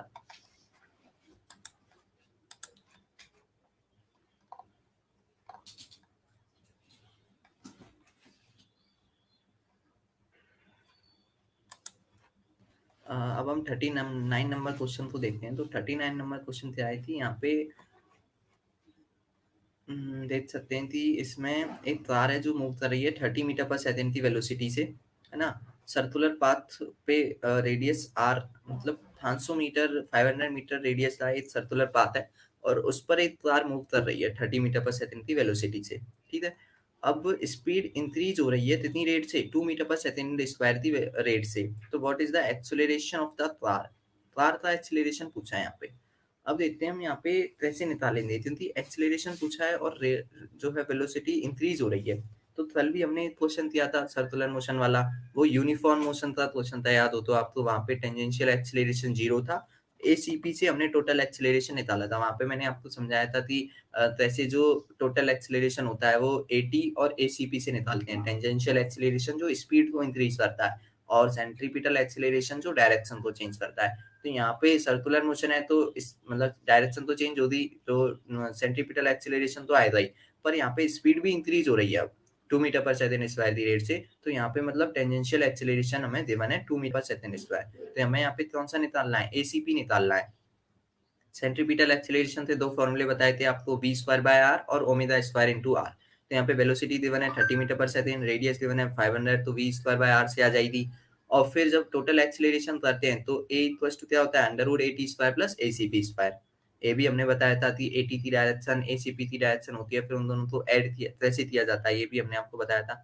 तो वही क्वेश्चन है ये, बस पिछला जो क्वेश्चन था उसमें यूनिफॉर्म मोशन थी तो टेंजेंशियल एक्सेलरेशन 0 हो गया था। यहाँ पे इंक्रीज हो रही है स्पीड 2 मीटर पर सेकंड स्क्वायर की रेट से, यानी यहाँ टेंजेंशियल एक्सेलरेशन 2 मीटर पर सेकंड स्क्वायर है।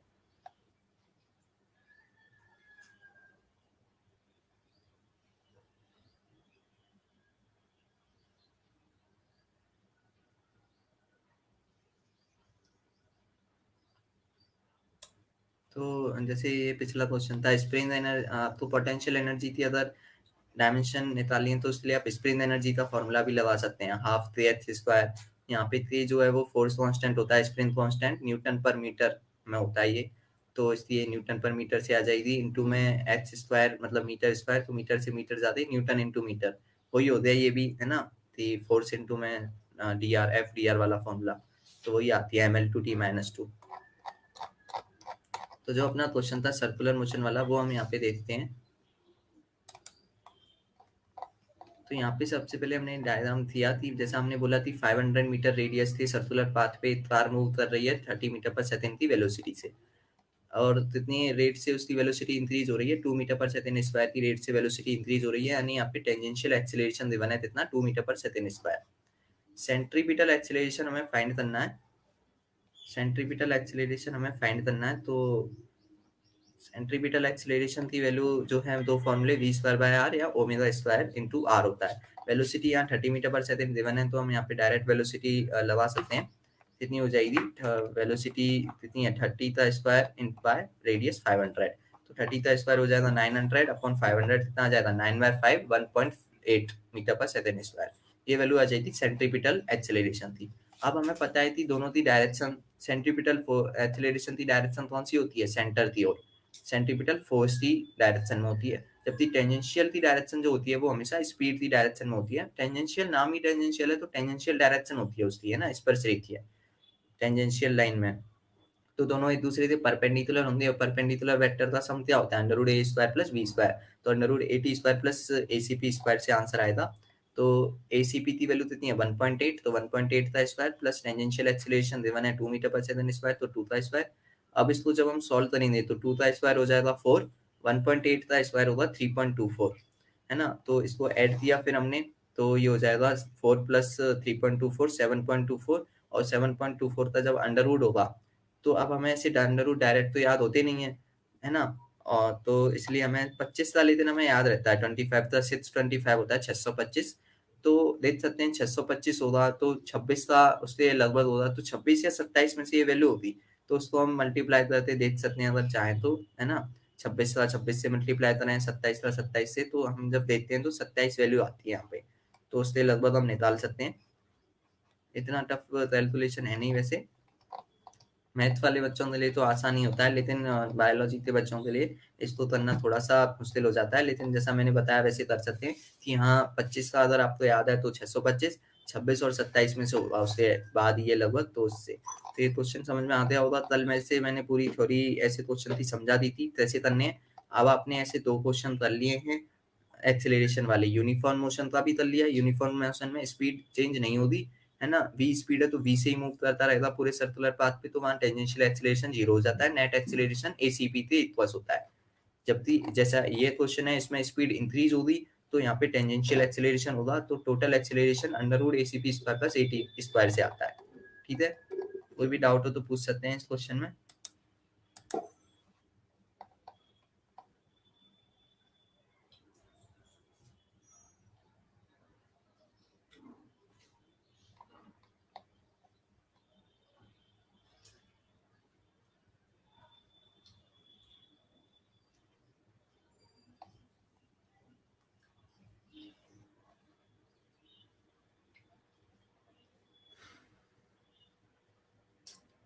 तो अब हम देख सकते हैं यहाँ पे 39 ये हो गया 30, तो इसमें कोई भी डाउट नहीं हो तो हम फिर आगे बढ़ते हैं 40 नंबर क्वेश्चन पे।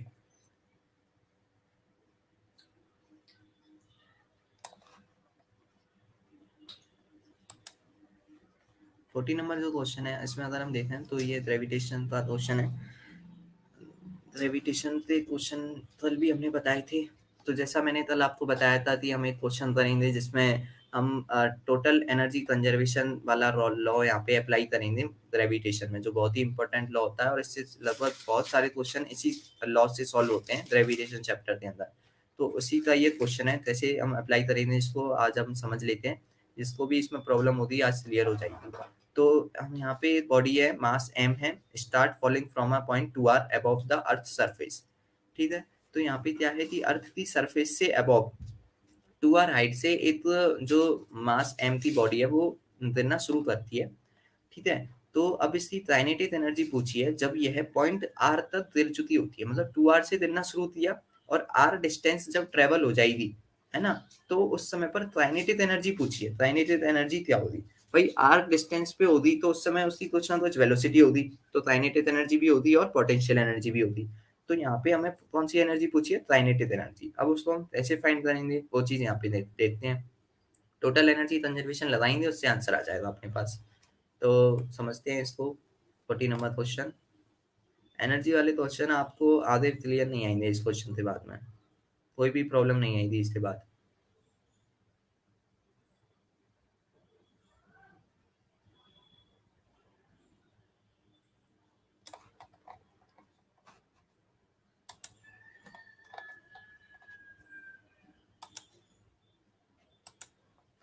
तो यहाँ पे हम देख सकते हैं कि डायग्राम, हम रफ डायग्राम ड्रॉ करेंगे। तो सबसे पहले हमने अर्थ ड्रॉ की ऐसे ही गोले के रूप में, रफ डायग्राम है तो आर आर ई रेडियस मान ली यहाँ पे हमने अर्थ की, है ना, अर्थ की रेडियस आर मान ली। ठीक है, और अब यहाँ पे सरफेस से अबव एम मास की बॉडी 2r हाइट से गिरना शुरू करती है। तो अबव सरफेस कितनी हाइट है 2r, और उससे गिरना शुरू करती है तो फ्री फॉल की कंडीशन है, स्टार्ट हो रही है तो इनिशियल वेलोसिटी 0 होगी। ए पॉइंट इसको नाम दे दिया हमने। अब पॉइंट बी आएगा, एक बी पॉइंट जो होगा वो कैसे आएगा अपने पास में, तो हमने बोला है कि आर हाइट पर जब पहुंच चुकी होगी सरफेस से अबव आर हाइट पर, यानी ऊपर से कितनी दूरी है, नीचे कितना ट्रेवल किया बॉल ने आर, और नीचे से हाइट कितनी होगी अर्थ की सरफेस से आर हाइट होगी, तो उस पर बॉल की काइनेटिक एनर्जी पूछी है, तो उस पॉइंट को हमने नाम दे दिया बी पॉइंट। अब हम यहाँ पे क्या करेंगे, एनर्जी कंजर्वेशन लॉ लगाएंगे ए पॉइंट और बी पॉइंट के बीच में। ए पॉइंट पर टोटल एनर्जी इक्वल्स करेंगे किससे, बी पॉइंट की टोटल एनर्जी से। तो ए पर दो एनर्जी डिफाइन होंगी, एक होगा काइनेटिक एनर्जी और पोटेंशियल एनर्जी। वेलोसिटी शून्य है ना, वेलोसिटी कितनी है 0 इनिशियल, तो इसलिए यहाँ पे इनिशियल काइनेटिक एनर्जी ए पॉइंट पर क्या हो जाएगी 0, और पोटेंशियल एनर्जी यहाँ पे निकालनी है। तो हमने वही किया, वाई energy conservation between point A and B, P initial plus kinetic energy initial या फिर ए पॉइंट पे equals to potential energy at B plus kinetic energy at B point. तो ए पॉइंट पर काइनेटिक एनर्जी क्या हो जाएगी 0, potential energy का formula क्या होता है -G m1m2 divide by r, है ना, स्मॉल r, और r जो डिस्टेंस होती है वो अर्थ के सेंटर से लेनी होती है हमेशा। यहाँ पे ये चीज याद रखनी है, कभी भी बोलनी नहीं है ये चीज कि डिस्टेंस जो होती है वो सेंटर से होती है। और यहाँ पे जो 2r r ये बने कहाँ से, सरफेस से, तो इसमें हमें r को ऐड करना पड़ेगा अर्थ की रेडियस को, जब सेंटर से हाइट आएगी। समझ में आ रही है चीज। तो पोटेंशियल एनर्जी कितनी होती है -G m1m2 अपॉन r, और r कितना है सेंटर से 2r प्लस r यानी 3r, तो -Gm capital mass of earth कितना है कैपिटल M, बॉल का मास मान लिया स्मॉल m, तो -G capital M small m upon 3r, और काइनेटिक एनर्जी ए पॉइंट पर 0 हो गई क्योंकि वेलोसिटी 0 है। अब हम लिखेंगे बी पॉइंट पर potential energy plus kinetic energy. B point पर पोटेंशियल एनर्जी कितनी होगी आर डिस्टेंस है सरफेस से, तो सेंटर से कितनी होगी 2r, तो minus G capital M small M upon 2r। समझ में आया 2r कैसे आया, क्योंकि हमने अर्थ की रेडियस को ऐड किया है, प्लस आर जो अर्थ की सरफेस से आर डिस्टेंस ऊपर है, तो minus G capital M small M upon 2r। Kinetic energy कितनी होगी वो हमें निकालनी है, तो काइनेटिक एनर्जी हमने काइनेटिक एनर्जी लिख ली, ये हमें फाइंड करनी है। तो देख सकते हैं अब हम minus G M capital M small M upon 2r right hand side जाएगा, तो G capital M small M upon 2r minus G capital M small M upon 3r, यहाँ पे G capital M small M upon r common आ जाएगा, तो बचेगा क्या 1/2 minus 1/3। इसको सॉल्व करेंगे तो ये कितना आ जाएगा 1/6, 1/2 माइनस 1/3 1/6, तो ये हो जाएगा G capital M small M upon 6r। Answer direct आ जाएगा, काइनेटिक एनर्जी कितनी आ जाएगी G capital M small M upon 6r। तो यहाँ पे हमें कैसे करना है, बस हमें 2 पॉइंट में टोटल एनर्जी कंजर्वेशन करना है, और कौन कौन सी energy, kinetic energy, potential energy. Potential energy के लिए कौन सा फॉर्मूला लगेगा, minus G m1 m2 upon small r, और r जो डिस्टेंस होती है वो सेंटर से होती है हमेशा, जैसे यहाँ 2r है, ये कौन सी है सरफेस से, तो सेंटर से कितनी होगी r प्लस r यानी 2r 3r ऐसे डिस्टेंस लेनी है। और काइनेटिक एनर्जी के लिए हाफ एम वी स्क्वायर वाला फॉर्मूला लगता है, ए पॉइंट पर अगर फ्री फॉल है तो इनिशियल वेलोसिटी जीरो गई, तो इनिशियल काइनेटिक एनर्जी जीरो है। बी पॉइंट पर काइनेटिक एनर्जी हमें फाइंड करनी थी, फिर हमने माइनस कर लिया 1/6 G capital M small M upon r, ये वैल्यू अपने पास आ जाएगी।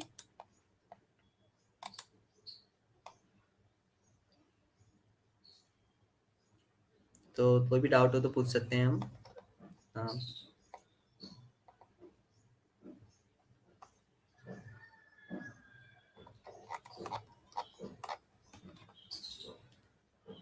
तो ये 40 नंबर क्वेश्चन हो गया। अब हम 41 क्वेश्चन पे पढ़ते हैं।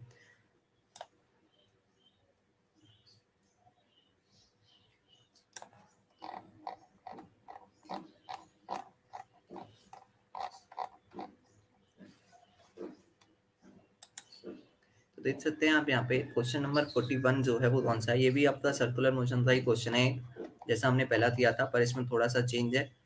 तो इस टाइप के क्वेश्चन भी आपको काफी देखने को मिलेंगे। इसको आज क्लियर कर लीजिए, क्योंकि आगे जब आपके और टेस्ट होंगे और ये चैप्टर जब आपके फुल सिलेबस टेस्ट होंगे तो उनमें ये क्वेश्चन आपको फिर से देखने को मिल जाएंगे कई बार। तो इसलिए आप जो भी क्वेश्चन मैं डिस्कस करा रहा हूँ उनको अच्छे से यहाँ पे आप समझ लें, क्योंकि फिर आपके आगे इनमें डाउट नहीं आने चाहिए। जब हम आगे पेपर करेंगे उनके डिस्कशन करेंगे तो इन डाउट्स आपको नहीं आने चाहिए, फिर इन क्वेश्चंस में सही होने चाहिए हमेशा। तो यहाँ पे क्या बोला है इस क्वेश्चन में कि एक बॉय है जो साइकिल चला रहा है सर्कुलर पाथ पे, सर्कुलर पाथ है 20 मीटर रेडियस का, स्पीड कितनी दी है 20 मीटर पर सेकंड से। ठीक है, ये समझ में आया कि यहाँ सर्कुलर पाथ 20 मीटर रेडियस का है, उस पर 20 मीटर पर सेकंड की स्पीड से एक बॉय साइकिल चला रहा है। The combined mass of the boy and the cycle is 90 kg। Mass boy और साइकिल दोनों का मास यहाँ पे 90 kg, मतलब एक बॉडी मान सकते हैं बॉय और साइकिल को, एक बॉडी है ऐसा बोल सकते हैं, एक बॉडी है जो 20 मीटर रेडियस से सर्कुलर पाथ पे 20 मीटर पर सेकंड की स्पीड से साइकिल चला रही है, मतलब बॉडी मूव कर रही है, और मास इतना बॉडी का 90 kg है। अब इसमें एंगल पूछा है जिससे जो है साइकिल वर्टिकल के साथ में कौन सा एंगल बनाई थी, क्योंकि जब भी सर्कुलर मोशन हम करते हैं साइकिल से, जब घुमाते हैं तो थोड़ा सा एंगल से वो नीचे झुक जाती है, ये हमें पता है। कोई भी गाड़ी जब हम पढ़ते हैं, जैसे जब हम इंक्लाइंड सरफेस से इंक्लाइंड रोड वाला क्वेश्चन करते हैं तो उसमें रोड ऊपर उठी हुई होती है, वो वाले क्वेश्चन आते हैं आपके पास, तो ऊपर क्यों उठाते हैं, जिससे सर्कुलर मोशन अच्छे से हो सके, सर्कुलर पाथ अच्छे से तय हो सके, ट्रेवल हो सके, इसलिए कुछ ना कुछ एंगल बनता है साइकिल का हमेशा। तो वो एंगल कितना होगा, वर्टिकल के साथ में कौन सा एंगल होगा, ये चीज पूछी है, जिससे कि वो साइकिल ना गिरे, ये चीज यहाँ पे पूछी है। तो अब ये क्वेश्चन हम करते हैं, कैसे करेंगे इसको देखते हैं अभी।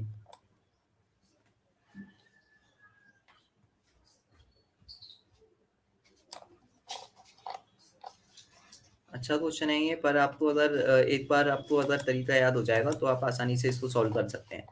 तो देख सकते हैं यहाँ पे अपने पास सबसे पहले हमने एक रफ डायग्राम ड्रॉ किया है। डायग्राम में हमें दिख रहा है थी यहाँ पे हम देख सकते हैं कि एक सर्कुलर पाथ है, इसमें एक बॉय जो साइकिल पे बैठा हुआ है, ऐसे ही मैंने रफ ड्रॉ किया है तो आपको ज्यादा लगेगा नहीं, लेकिन हाँ ये हमने एक रफ डायग्राम यहाँ पे ले रहे हैं कि यहाँ पे साइकिल पे ये बैठा हुआ है, और ये साइकिल जो है वो वर्टिकल से साथ में थीटा एंगल बना रही है, मैंने यहाँ डायग्राम में शो किया हुआ है कि यहाँ पे साइकिल वर्टिकल के साथ में कितना एंगल बना रही है, थीटा एंगल बना रही है, और साइकिल पे जो फोर्स लग रहा है वो कौन सा लग रहा है नीचे, mg फोर्स। क्योंकि पूरी बॉडी का फोर्स हमें पता है 90 केजी है, तो नीचे फोर्स कौन सा लगेगा, mg, ठीक है। अब यहाँ पे हमें फोर्स को बैलेंस करना है सबसे पहले। तो सबसे पहले यहाँ जब देखो mg की डायरेक्शन हमेशा तो आ रहती है नीचे की तरफ, क्योंकि ग्रेविटेशनल फोर्स है, ये तो नीचे ही लगेगा, mg की डायरेक्शन कभी भी चेंज नहीं होती। लेकिन जो नॉर्मल है, नॉर्मल चेंज होता है, क्योंकि नॉर्मल होता है कॉन्टेक्ट सरफेस के हिसाब से चलता है कि हाँ सरफेस के साथ में कैसा कॉन्टेक्ट है, उसके हिसाब से नॉर्मल चेंज होता है। तो जब साइकिल जब टिल्ट होगी थीटा से, तो नॉर्मल भी क्या हो जाएगा, थीटा से टिल्ट हो जाएगा, ठीक है। तो नॉर्मल की डायरेक्शन जो है वो कहाँ होगी, वर्टिकल के साथ में थीटा एंगल पे ही होगी। समझ में आ रही है चीज की, नॉर्मल की डायरेक्शन चेंज हो गई यहाँ। नॉर्मल यहाँ पे ऐसा नहीं है कि ऊपर ही लगेगा हमेशा, नॉर्मल की डायरेक्शन चेंज हो चुकी है, थीटा एंगल पे है नॉर्मल अब। तो अब यहाँ पे हम देख सकते हैं कि दो एंगल यहाँ पे बनना है, एक तो नॉर्मल थे, अब दो कंपोनेंट यहाँ कर सकते हैं। एक तो हो जाएगा एन कॉस थीटा जो वर्टिकल ऊपर की तरफ होगा वाई एक्सिस में, और एक हो जाएगा एन साइन थीटा जो सर्कुलर पाथ में अंदर की तरफ होगा, ठीक है, एन साइन थीटा। अब यहाँ पे और जब ये जो पूरी बॉडी है साइकिल के साथ में जो बॉय है वो सर्कुलर पाथ पे कर रहा है, तो यहाँ पे सेंट्रीपिटल फोर्स लग रहा होगा। सेंट्रीपिटल फोर्स कितना होगा, F C P M V square by R, वो कहाँ लगेगा, बाहर की तरफ। भाई सेंट्रीपिटल फोर्स इसको बाहर ले जाना चाह रहा है, तो M V square by R लगेगा, ठीक है। तो बाहर की तरफ M V square by R लगेगा। तो यहाँ पे अब हम फोर्स बैलेंस करेंगे, तो हम देख सकते हैं वर्टिकल डायरेक्शन में फोर्स बैलेंस होगा, तो नॉर्मल का कंपोनेंट एन कॉस थीटा वो किससे इक्वल हो जाएगा, एम जी थे। और एक्स डायरेक्शन में फोर्स बैलेंस होगा तो एन साइन थीटा इक्वल हो जाएगा M V square by R थे। तो सबसे पहले हमने एक्स डायरेक्शन में फोर्स इक्वल दिया है ना, बैलेंस किया, तो N sine theta equal to M V square by R, ठीक है, फर्स्ट इक्वेशन बन गई। सेकंड इक्वेशन में फोर्स हमने वाई डायरेक्शन में बैलेंस किया, N cos theta equal to M G थे, ठीक है। ये समझ में आया, डिवाइड कर देंगे 1 और 2 तो ये हो जाएगा tan theta equal to M से एम दिया तो V square by R G, tan theta equal to V square by R G. ये अपने पास में एक फॉर्मूले की तरह बन जाता है, ये पूरी डेरिवेशन हो गई फॉर्मूले की कि tan theta equal to V square by R G vertical के साथ में।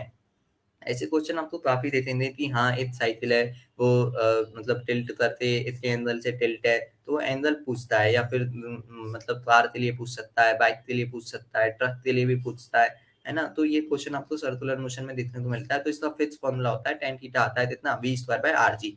और यहाँ पे वेलोसिटी के लिए भी पूछता है, तो वेलोसिटी कितनी हो जाएगी, under root tan theta R G, under root R G tan theta. Velocity आप दोनों फॉर्म में याद रख सकते हैं, तो वेलोसिटी के फॉर्म में याद रख लो तो V is equal to under root R G tan theta, या फिर tan theta equal to V square by R G, ऐसे याद रखते हैं यहाँ पे। तो अब तो बस हमारे पास में वेलोसिटी गिवन ही है ना, 20 मीटर पर सेकेंड, रेडियस हमें 20 मीटर गिवन है, और जी की वैल्यू 10 हो जाएगी। तो उसमें हम वैल्यू पुट करेंगे 20 इंटू में 20 का स्क्वायर हो जाएगा अपॉन 20 इंटू 10, तो ये हो जाएगा अपने पास 2, टेन थीटा की वैल्यू 2 आ गई। अब हमें यहाँ पे वैल्यू ऑप्शन सारे अजीब अजीब से ऑप्शन है, तो हमने कभी पढ़े नहीं। तो टेन थीटा इक्वल टू 2 के लिए हम थीटा की वैल्यू कैसे फाइंड करेंगे, तो इसको हम याद तो हमें रहती नहीं है, तो हमें तो कौन सी वैल्यू याद होती है, 30, 45, 60, 90, ये वैल्यू याद है हमें तो केवल। तो हम इसको कैसे फाइंड कर सकते हैं ऑप्शन से कि टेन थीटा की 1045 की वैल्यू कितनी होती है 1, ये हमें पता है। 1060 की वैल्यू कितनी होती है रूट थ्री की वैल्यू कितनी होती है 1.732, और 1090 की वैल्यू कितनी होती है इनफाइनाइट, ये समझ में आया। तो 1060 की वैल्यू 1.732 है, और 1090 की कितनी है इनफाइनाइट, यानी कि जो 2 जो है 2 इन दोनों के बीच में ही आएगा, 60 और 90 के बीच में, और 60 और 90 के बीच में केवल एक ही ऑप्शन देख रहा है हमें, कौन सा, 63.9 डिग्री। तो इसलिए आंसर कौन सा हो जाएगा, 63.9 डिग्री। ये समझ में आया होगा आपका। तो जैसे हमने 63.9 डिग्री आंसर टिक किया, क्योंकि यहाँ पे 1045 की वैल्यू 1 थी, 1060 की वैल्यू 1.732, 1090 थी इनफाइनाइट, तो वैल्यू इंक्रीज हो रही है 60 से 90 की तरफ, और 2 जो है वो 1 से तो बड़ा ही है लेकिन इनफाइनाइट से छोटा है, तो 60 और 90 के बीच में आएगा, और 60 से और 90 के बीच में एक ही ऑप्शन है अपने पास, ऑप्शन नंबर 2, 63.9 डिग्री। तो यहाँ पे मेन जो चीज है वो आपको यही है, ये फॉर्मूला याद रखना है, tan theta V square by R G, या फिर V equal to under root R G tan theta होता है वर्टिकल के साथ में, और हॉरिजॉन्टल के साथ में पूछता अगर एंगल तो फिर 90 माइनस थीटा कर लेते, तो उससे आंसर आ जाता। तो समझ में आता होगा मेरे हिसाब से, अच्छा क्वेश्चन है ये, आपको याद होना चाहिए ये पूरा तरीका जो है क्वेश्चन का।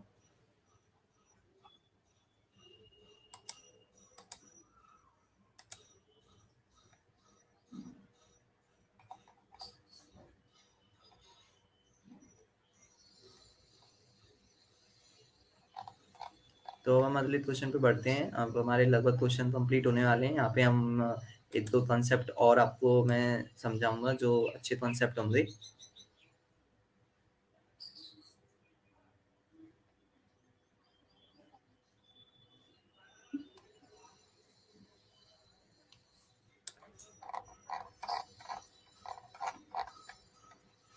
क्वेश्चन नंबर 42 अब हम डिस्कस करते हैं।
तो हम क्वेश्चन नंबर 42 को डिस्कस करेंगे अब।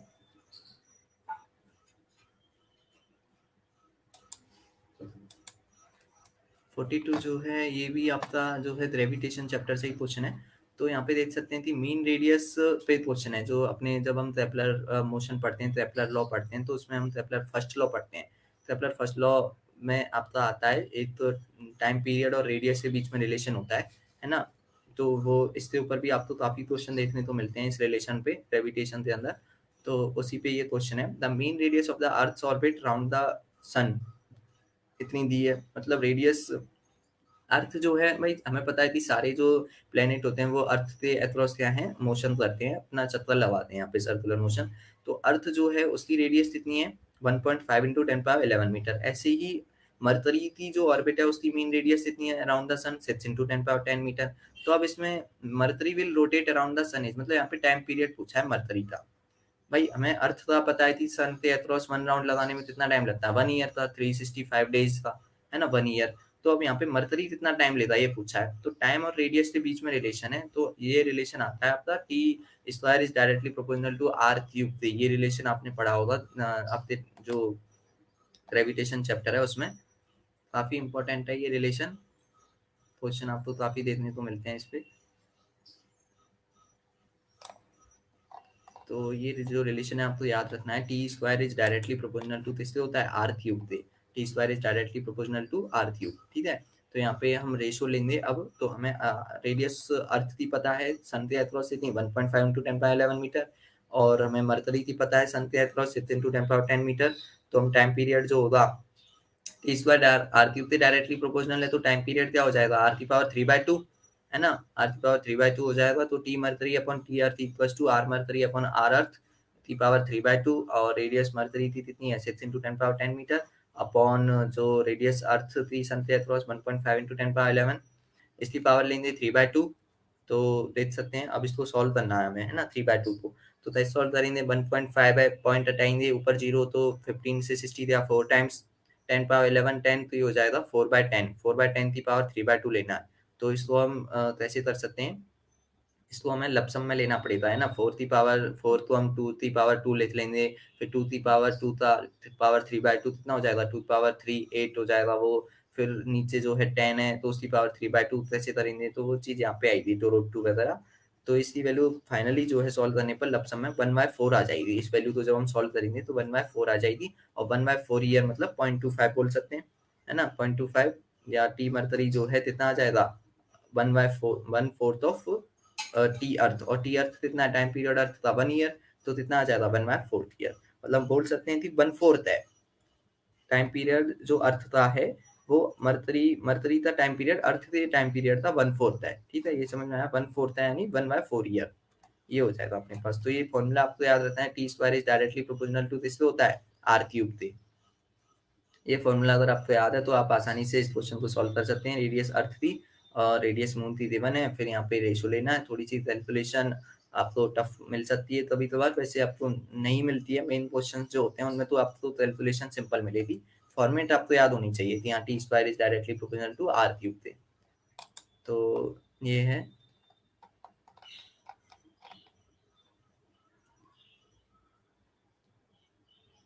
अब हम आगे देखते हैं। 43 नंबर क्वेश्चन है।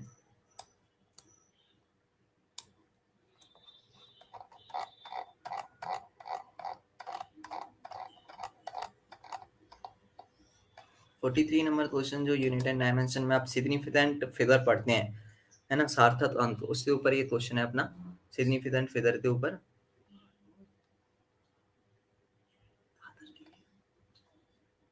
सिग्निफिकेंट फिगर के ऊपर ये क्वेश्चन है अपना। तो कैसे फाइंड करते हैं, इसलिए मैं आपको सारे रूल रिवाइज करा दूंगा एक बार, जिससे ये क्वेश्चन भी सॉल्व होगा और आपको सिग्निफिकेंट रूल से, सिग्निफिकेंट नंबर से संबंधित जितने भी क्वेश्चन है वो आपको सॉल्व हो जाएंगे। मैं आपको पूरे रूल यहाँ पे समझा दूंगा, जो सब्सट्रैक्शन, मल्टीप्लिकेशन, डिवीजन थे, एडिशन थे, जितने भी रूल होते हैं सिग्निफिकेंट फिगर के, तो इनको आप जरा अच्छे से समझें। फिर उसके बाद हम इस क्वेश्चन को देखेंगे, है ना। 10.85 मीटर और ये जो है इसमें सिग्निफिकेंट फिगर पूछा है, तो इसकी वैल्यू हम कैसे फाइंड करेंगे। पूरे रूल आपको मैं बता देता हूँ, रूल आपको याद रखने हैं, है ना, जो मैं आपको ये दिखा रहा हूँ।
फोटो ना लो।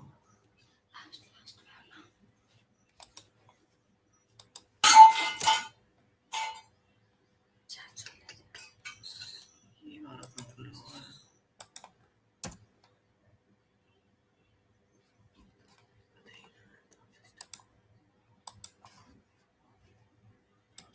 तो देता हूँ मैं।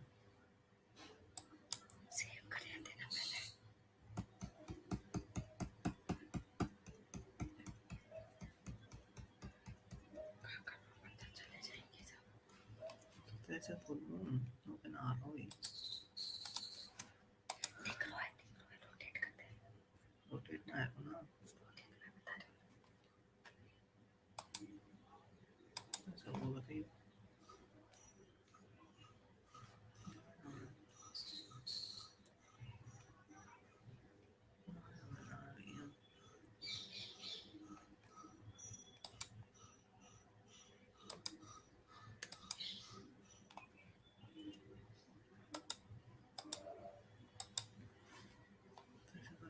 कैसे बताऊं?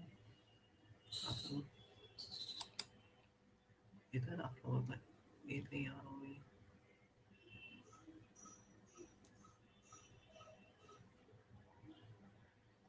नहीं ये तो है ना, दूसरा कहाँ है? दोनों एक पीस की हुआ था।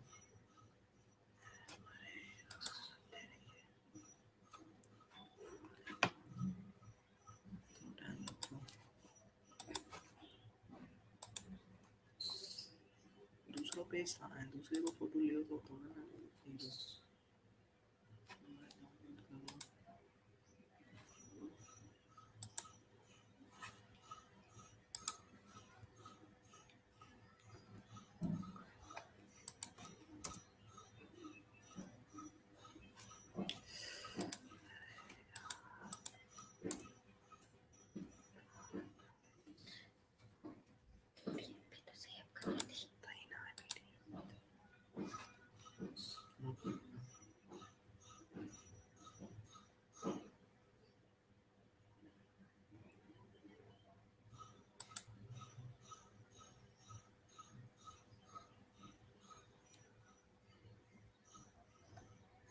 समझ में ही फोटो से वो बार बार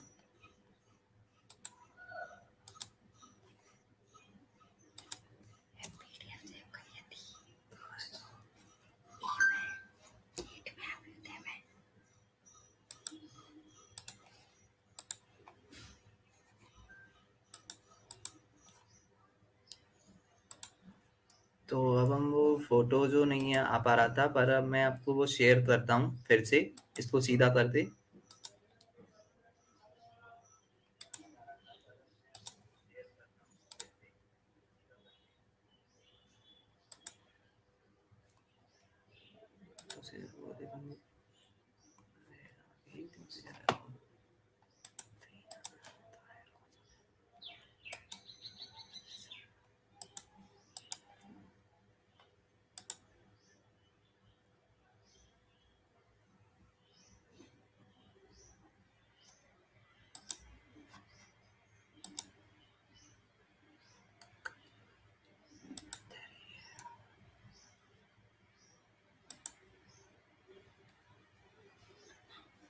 इतना से कौन सा आया ये आलो था यार,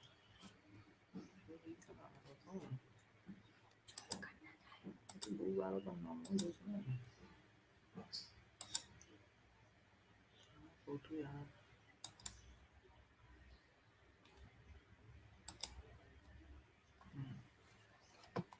तो आपको इस अपनी स्क्रीन पे दिखाई दे रहा होगा प्रोबेबली सिग्निफिकेंट फिगर।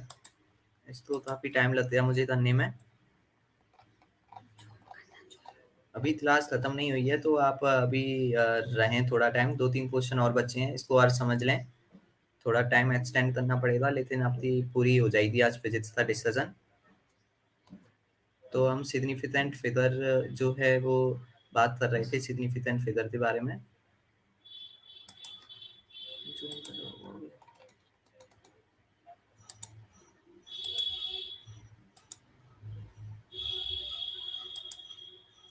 तो यहाँ पे आप देख सकते हैं कि यहाँ पे हम जो है सिग्निफिकेंट फिगर के कुछ रूल्स की बात करेंगे। तो सबसे पहले आता है आपका नॉन डेसिमल नंबर में। मैं जल्दी जल्दी आपको सारे रूल बता देता हूँ।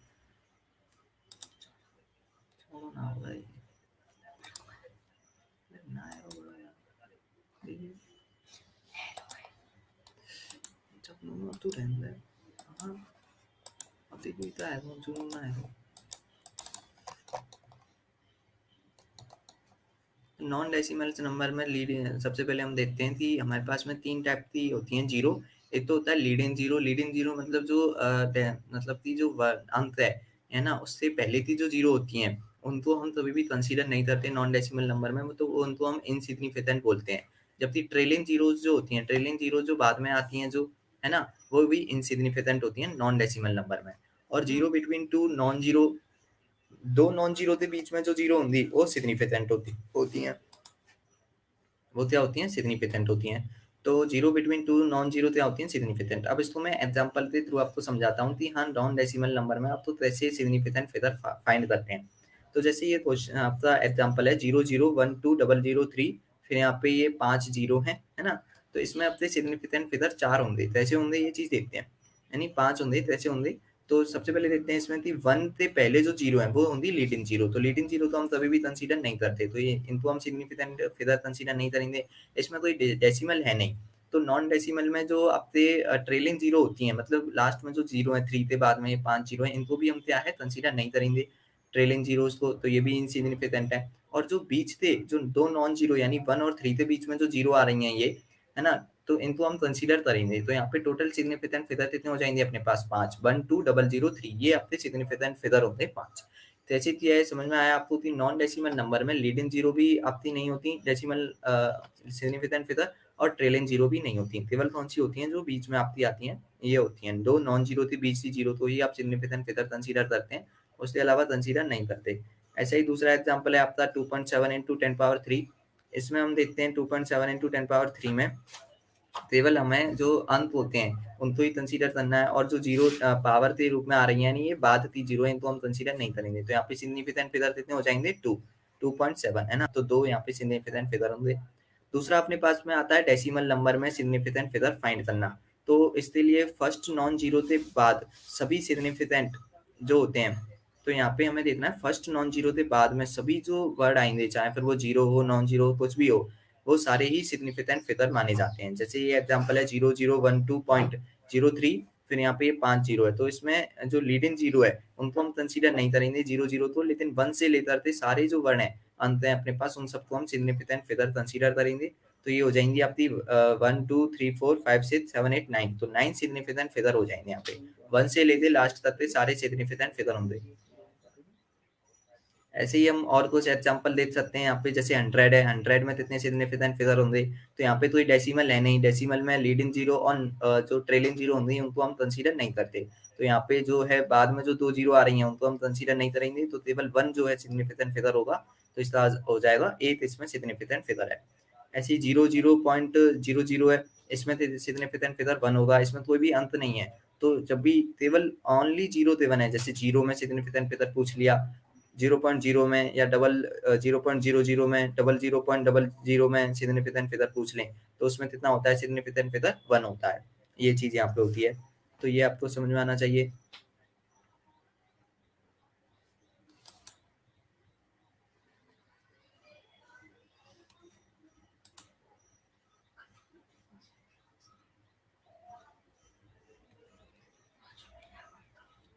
तो अब हम जो है दूसरा पेज जो है वो मैं उसको आपको शेयर करता हूँ।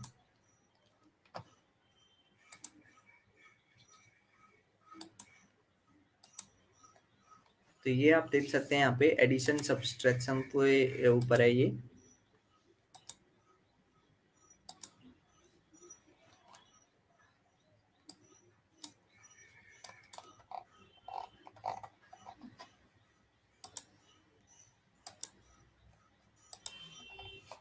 तो एडिशन सब्सट्रैक्शन के ऊपर जो है अपने पास में एडिशन से हमने अब यहाँ पे हम एप्लीकेशन देख रहे हैं सिग्निफिकेंट फिगर पे।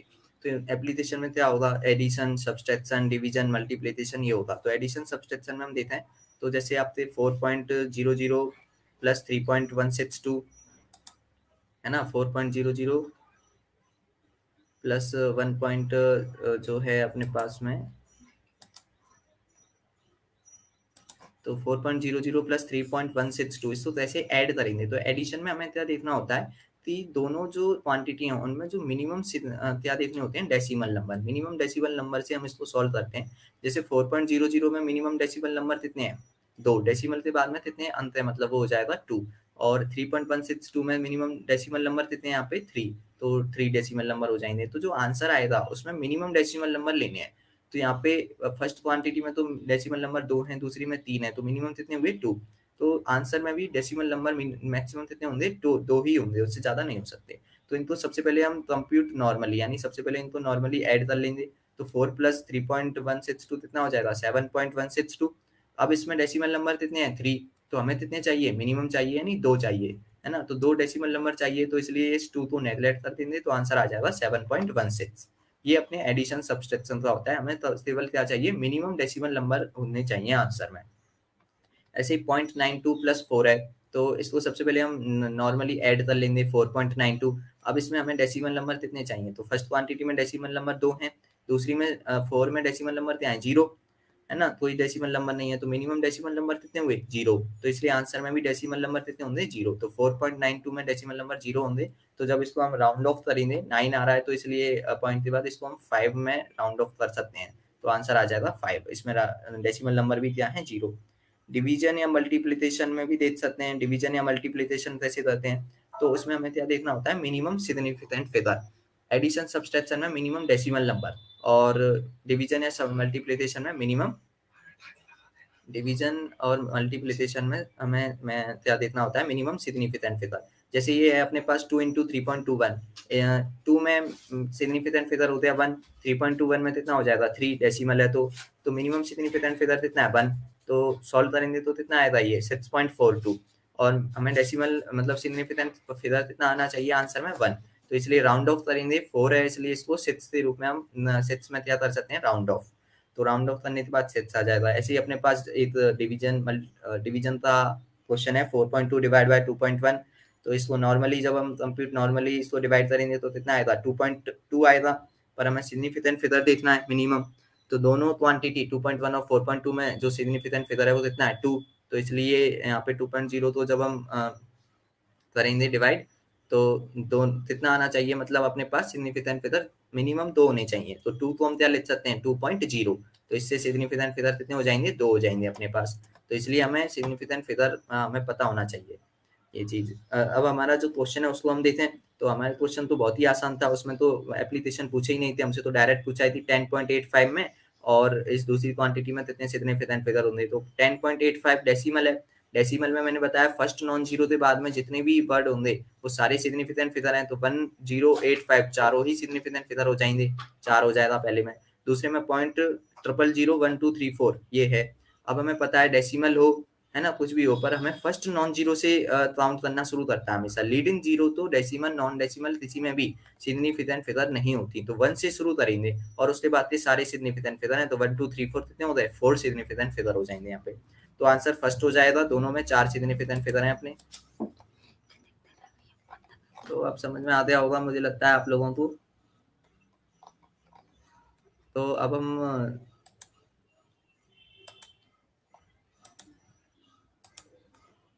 अपने पास जो है 2 क्वेश्चन और बचे हैं उनको और हम कंप्लीट कर लेते हैं, या फिर उन दोनों क्वेश्चन को हम अगली क्लास में अब कर लेंगे कंप्लीट। तो अब यहाँ तक तो आपने आज 2 क्वेश्चन बचे हैं केवल, 43 तक आपको कोई भी डाउट हो तो पूछ सकते हैं, नहीं तो मैंने सारे आपको बता दिए हैं। सिग्निफिकेंट फिगर वाले जो 2 पेज हैं इनको आपको अच्छे से सारे रूल आपको याद होने चाहिए, क्योंकि इनके ऊपर पिछली साल भी क्वेश्चन आया था 2020 में, और आगे भी क्वेश्चन इन पे आते रहते हैं, तो आपको सारे रूल याद होने चाहिए, एक उस पर चिपकाते आप कर सकते हैं।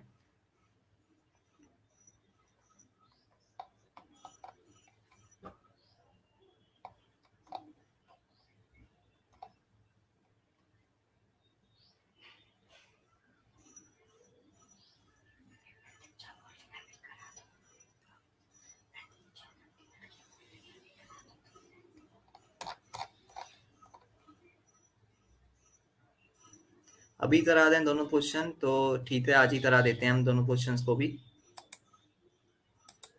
मैं आपको शेयर कर देता हूँ दोनों क्वेश्चन की जो पीडीएफ थी।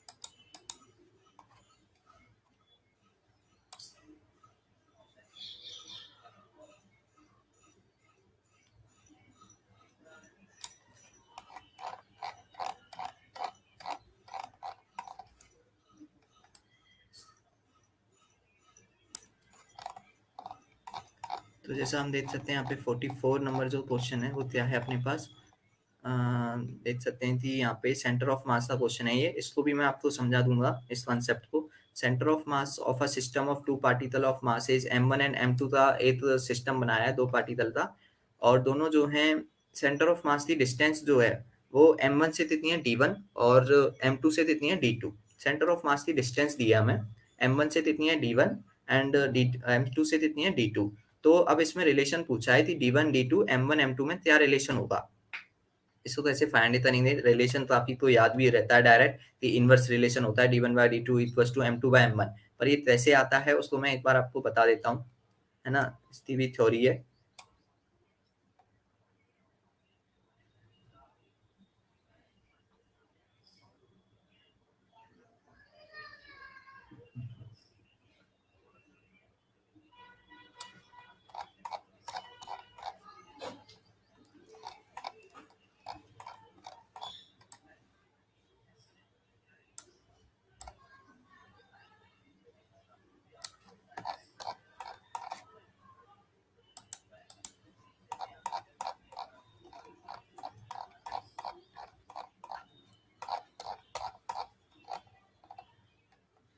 तो यहाँ पे तो ये थ्योरी के लिए मैंने ये पेज लिया है अपने नोट्स से, आपको ये दिखाई दे रहा होगा स्क्रीन पे, मैं इसको और जूम कर देता हूँ। तो यहाँ पे आप देख सकते हैं कि हमने यहाँ पे डेरिवेशन है पूरा, ये थी कैसे ये फॉर्मूला निकल के आता है ना। इससे आपको तो आप क्वेश्चन देखते हैं कि कैसे हम डिस्टेंस फाइंड कर सकते हैं, उसके ऊपर है ये। तो सबसे पहले हम देखते हैं कैसे हम करते हैं कि हम यहाँ पे टू पार्टिकल का सिस्टम देख रहे हैं, टू पार्टिकल के सिस्टम के लिए पूरी थ्योरी आपकी कवर हो जाएगी इधर ही। तो यहाँ पे m1 m2 मास है ना, r डिस्टेंस पे रखे हुए हैं ऐसा हमने माना इनिशियली। और अब हमने क्या है m1 और m2 के लिए क्या निकालेंगे, हम निर्देशांक निकालेंगे, h centre of mass, H centre of मास और वाई सेंटर ऑफ मास की हम यहाँ पे देखेंगे कैसे। तो हमने क्या है कि ऐसा माना है कि m1 जो है वो एक्सिस पे है ना, m1 को हम ऐसे क्वेश्चंस में हम हमेशा एक्सिस मानना पड़ता है, ड्रिवन नहीं होता कभी भी। तो हमें निर्देशांक मानने होंगे कि एच निर्देशांक कौन से m1 थे m2 थे, तो इसलिए हमें कोई एक्सिस मानना पड़ेगा। तो m1 को हमने ऐसा मान लिया कि वो जो है ओ पॉइंट जो होता है एक्स और वाई का क्रॉस पॉइंट होता है ग्राफ में, उस पर रखा हुआ है। तो इसलिए m1 के जो निर्देशांक हो जाएंगे वो क्या हो जाएंगे 0,0, ठीक है, एक्स भी जीरो वाई भी जीरो। अब जो है m2 वो कौन से निर्देशांक पे आ जाएगा, x निर्देशांक पे, है ना। तो उस पे जो है उसके निर्देशांक क्या होंगे, r डिस्टेंस है तो x निर्देशांक हो जाएगा r और y हो जाएगा 0, तो r,0। तो जब h सेंटर ऑफ मास लिखेंगे, इधर सेंटर ऑफ मास के लिए h निर्देशांक लिखेंगे, तो उधर क्या आएगा m1 h1 plus m2 h2 divide by total mass. तो m1 इंटू h1 कितना है 0, m2 इंटू h2 कितना है h निर्देशांक m2 के लिए r, तो m2 into r divide by मास कितना हो जाएगा टोटल m1 प्लस m2। तो ये हो जाएगा m2r divide by m1 plus m2। तो ये फॉर्मूला है ना कि h सेंटर ऑफ मास की दूरी कितनी होगी m1 से, ऐसे पूछता है तो m2r by divide by m1 plus m2 देख सकते हैं। जैसे ये दूसरा तेज ले लिया, अब यहाँ पे m1 m2 का सिस्टम है, सेंटर ऑफ मास है, उसकी m1 से दूरी r1 है और m2 से दूरी कितनी है r2। r1 क्या है सेंटर ऑफ मास था x निर्देशांक, क्योंकि m1 जो है वो हमारे कहाँ पे रखा हुआ है एक्सिस पे। m1 को हमने मूल बिंदु जो हमारा होता है मेन पॉइंट जो होता है ओ पॉइंट 0,0 उस पर रखा हुआ माना है। तो सेंटर ऑफ मास की दूरी कितनी हो गई x एक्सिस पे r1, तो सेंटर ऑफ मास का x निर्देशांक क्या है r1, और r1 की वैल्यू हमने अभी अभी फाइंड की कितनी है m2r divide by m1 plus m2, ये अभी निकाला ना हमने सेंटर ऑफ मास की value m2r divide by m1 plus m2। तो यहाँ पे r1 की वैल्यू कितनी आ गई m2r by m1 plus m2, m2r divide by m1 plus m2। Centre of mass की h मतलब h निर्देशांक हो गया या m1 से दूरी हो गई। अब r2 फाइंड करना है ऐसे ही, तो r2 के लिए क्या करेंगे, टोटल m1 m2 के बीच की दूरी कितनी है r, r1 की वैल्यू हमें पता चली गई तो r माइनस r1 कर देंगे, तो r माइनस r1 की value m2r divide by m1 plus m2। तो r की वैल्यू कितनी है r minus m2 r divide by m1 plus m2, यहाँ पे अब मल्टीप्लाई करेंगे m1 प्लस m2 का r से, तो इसको सॉल्व करने पे वैल्यू आएगी अपने पास r2 थी कितनी m1 r bye m1 plus m2। इसको आप सॉल्व कर सकते हैं, है ना। सॉल्व करने के बाद वैल्यू आएगी r2 की m1 r divide by m1 plus m2। ये सेंटर ऑफ मास की m2 से दूरी हो गई, ठीक है। तो हमने दो फॉर्मूले यहाँ पे प्राप्त कर लिए, r1 हो गया सेंटर ऑफ मास की m1 से डिस्टेंस, और r2 हो गया सेंटर ऑफ मास की m2 से डिस्टेंस हो जाएगी, ठीक है। तो यहाँ पे अब हम देखेंगे, तो अब इस फॉर्मूले को ऐसे याद रखते हैं, डायरेक्ट हम बार बार ये डेरिवेट नहीं करते, हम सीधे ऐसे क्वेश्चंस में याद रखते हैं कि m1 से दूरी पूछता है तो r1 m2 r divide by m1 plus m2, ऐसे याद रहते हैं।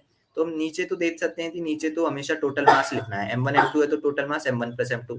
ऊपर जो है वो क्या आएगा, डिस्टेंस का मल्टीप्लाई r तो आएगा ही दोनों फॉर्मूलों में। मास कौन सा लेंगे, अगर हम डिस्टेंस m1 से निकालना है ना, सेंटर ऑफ मास थी r1, तो मास आएगा m2 का, ये याद रखना है। मास अगर हम m1 से दूरी फाइंड कर रहे हैं तो मास लेंगे m2 का, m2 r divide by m1 plus m2। और अगर हम दूरी फाइंड कर रहे हैं m2 से तो डिस्टेंस लेंगे हम r1, मतलब अगर हम m2 से दूरी ले रहे हैं तो फिर मास किसका आएगा m1 का। ये समझ में आ रहा है ना, कि अगर हम सेंटर ऑफ मास की डिस्टेंस m1 से फाइंड कर रहे हैं तो मास कौन सा आएगा m2, और m2 से फाइंड कर रहे हैं तो मास आएगा m1, तो इसलिए r2 जो होगा वो होगा m1 r divide by m1 plus m2, ये फॉर्मूला आएगा। समझ में आया ये चीज, तो ये दोनों फॉर्मूले आपको याद रखने हैं। अब यहीं से हमारे पास में रिलेशन आ जाएगा, हम वैल्यू फाइंड कर रहे हैं m1 r1 और m2 r2 की। तो m1 r1 के लिए क्या दिया, m1 इंटू r1, तो m1 r1 की वैल्यू क्या थी m2 r divide by m1 plus m2, तो इसको सॉल्व किया तो ये आ गया m1 m2 r divide by m1 plus m2। और m2 r2 की वैल्यू के लिए हमने क्या दिया m2 इंटू r2, r2 की वैल्यू कितनी है m1 r divide by m1 plus m2, तो ये वैल्यू आ जाएगी m1 m2 r divide by m1 plus m2, ठीक है। तो यहाँ से m2 r2 की वैल्यू अब देख सकते हैं आप, यहाँ पे m1 r1 और m2 r2 की वैल्यू क्या है, same m1 m2 r divide by m1 plus m2, दोनों के लिए सेम है। तो हम फर्स्ट और सेकंड इक्वेशन से बोल सकते हैं कि m1 r1 इक्वल्स टू क्या होता है m2 r2 पे, m1 r1 equals to m2 r2, ये आपको डायरेक्ट याद रखना है रिलेशन कि m1 r1 equals to m2 r2। ऐसे जो दो पार्टिकल वाले जो सिस्टम होते हैं सेंटर ऑफ मास में, उसके लिए आप डायरेक्ट फॉर्मूला लगाएं m1 r1 equals to m2 r2। अब यहाँ से रेशियो लेंगे m1 बाय m2 का, तो क्या आएगा r2 बाय r1, डायरेक्ट देख सकते हैं m1 r1 equals to m2 r2 है, तो जब हम रेशियो लेंगे r1 bye r2 equals to क्या आएगा m2 बाय m1। तो हम डायरेक्ट बोल सकते हैं कि दो पार्टिकल का सिस्टम है m1 m2 का, है ना, और सेंटर ऑफ मास की m1 से डिस्टेंस r1 है, सेंटर ऑफ मास की m2 से डिस्टेंस r2 है, तो वहां पे जो रिलेशन होता है वो क्या होता है m1 r1 equals to m2 r2। ये कर दो, इससे रेशियो भी आ जाएगा r1 bye r2 equals to m2 bye m1, या m1 by m2 equals to r1 by मतलब m1 by m2 equals to r2 by r1, inverse ratio होता है। तो ये आपको तीन फॉर्मूले यहाँ पे याद रखने हैं। तो m1 से डिस्टेंस r1 क्या होगी m2 r divide by m1 plus m2, एक r2 जो होगा, है ना, मतलब m2 से distance m1 r divide by m1 plus m2, और ये तीसरा formula m1 r1 equals to m2 r2 पे, ये आपको याद रखना है यहाँ पे। तो अब मेरे हिसाब से आपको ये समझ में आ गया होगा कि कैसे ये फॉर्मूला आता है m1 r1 equals to m2 r2, और इससे आप रेशियो फाइंड कर सकते हैं। यहाँ पे आपसे लगभग मैंने कई टाइप के क्वेश्चन सॉल्व करा दिए एक तरीके से, क्योंकि आपको फॉर्मूले मिल रहे हैं r1 और r2 पे, ये आपको डायरेक्ट याद रखने हैं। ठीक है, तो यहाँ पे अब हमारा एक क्वेश्चन और बचा है, उसको हम और देख लेते हैं।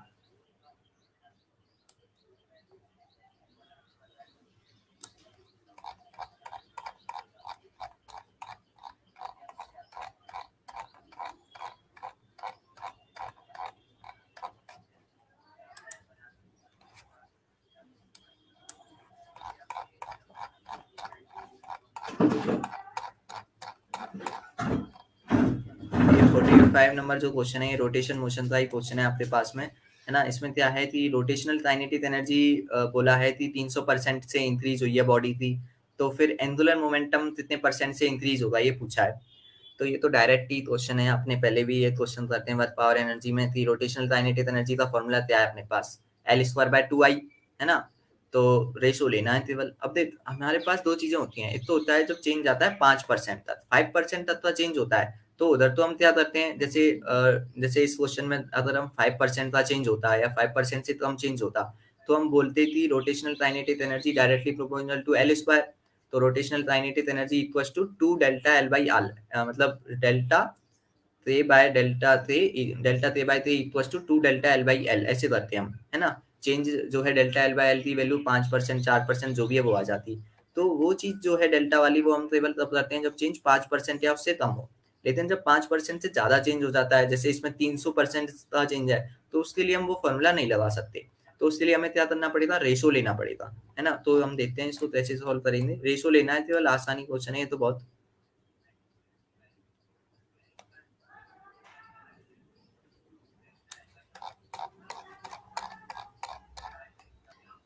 तो यहाँ पे आप देख सकते हैं, आपको दिखाई दे रहा होगा क्वेश्चन कि rotational kinetic energy L square by 2 I होती है, तो rotational kinetic energy directly proportional to L square की हो जाएगी। अब हमें देखते हैं, तो एनर्जी जो है हमने अब 300% से इंक्रीज की, उसमें तो केवल इतना बोला है, तो हमें दो एनर्जी माननी पड़ेंगी, तो इनिशियल एनर्जी, फाइनल एनर्जी। तो हम मान लेते हैं कुछ भी, एच एच वेदर अभी मान सकते हैं आप, या फिर वैल्यू मान सकते हैं। जैसे मैंने आसान करने के लिए हम वैल्यू मान लेते हैं 100 के मल्टीपल में। तो इनिशियल एनर्जी जो है रोटेशनल काइनेटिक एनर्जी, वो हमने मान ली 100, तो 300% से इंक्रीज हुई है, तो फाइनल कितनी हो जाएगी 400। ठीक है, तो इनिशियल एनर्जी कितनी है 100, फाइनल एनर्जी कितनी हो जाएगी 400। ये समझ में आया। और अब ऐसे ही हम क्या मानेंगे, मोमेंटम, एंगुलर मोमेंटम। तो एंगुलर मोमेंटम को इनिशियल हमने 100 मान लिया है, फाइनल हम कैलकुलेट कर लेंगे, पता कर लेंगे कितना मल्टीपल है उतना इंक्रीज हो जाएगा। तो रेशियो लेंगे हम, तो initial energy upon final, initial energy कितनी 100 अपॉन फाइनल एनर्जी कितनी है 400। इनिशियल मोमेंटम कितना है 100 अपॉन फाइनल मोमेंटम LF का स्क्वायर हो जाएगा। ठीक है, 100 से 400 दिया कितना 4 टाइम्स, रूट ले लेंगे इधर, तो 1/4 का अंडर रूट कितना आ जाएगा 1/2, और ये हो जाएगा 100/LF।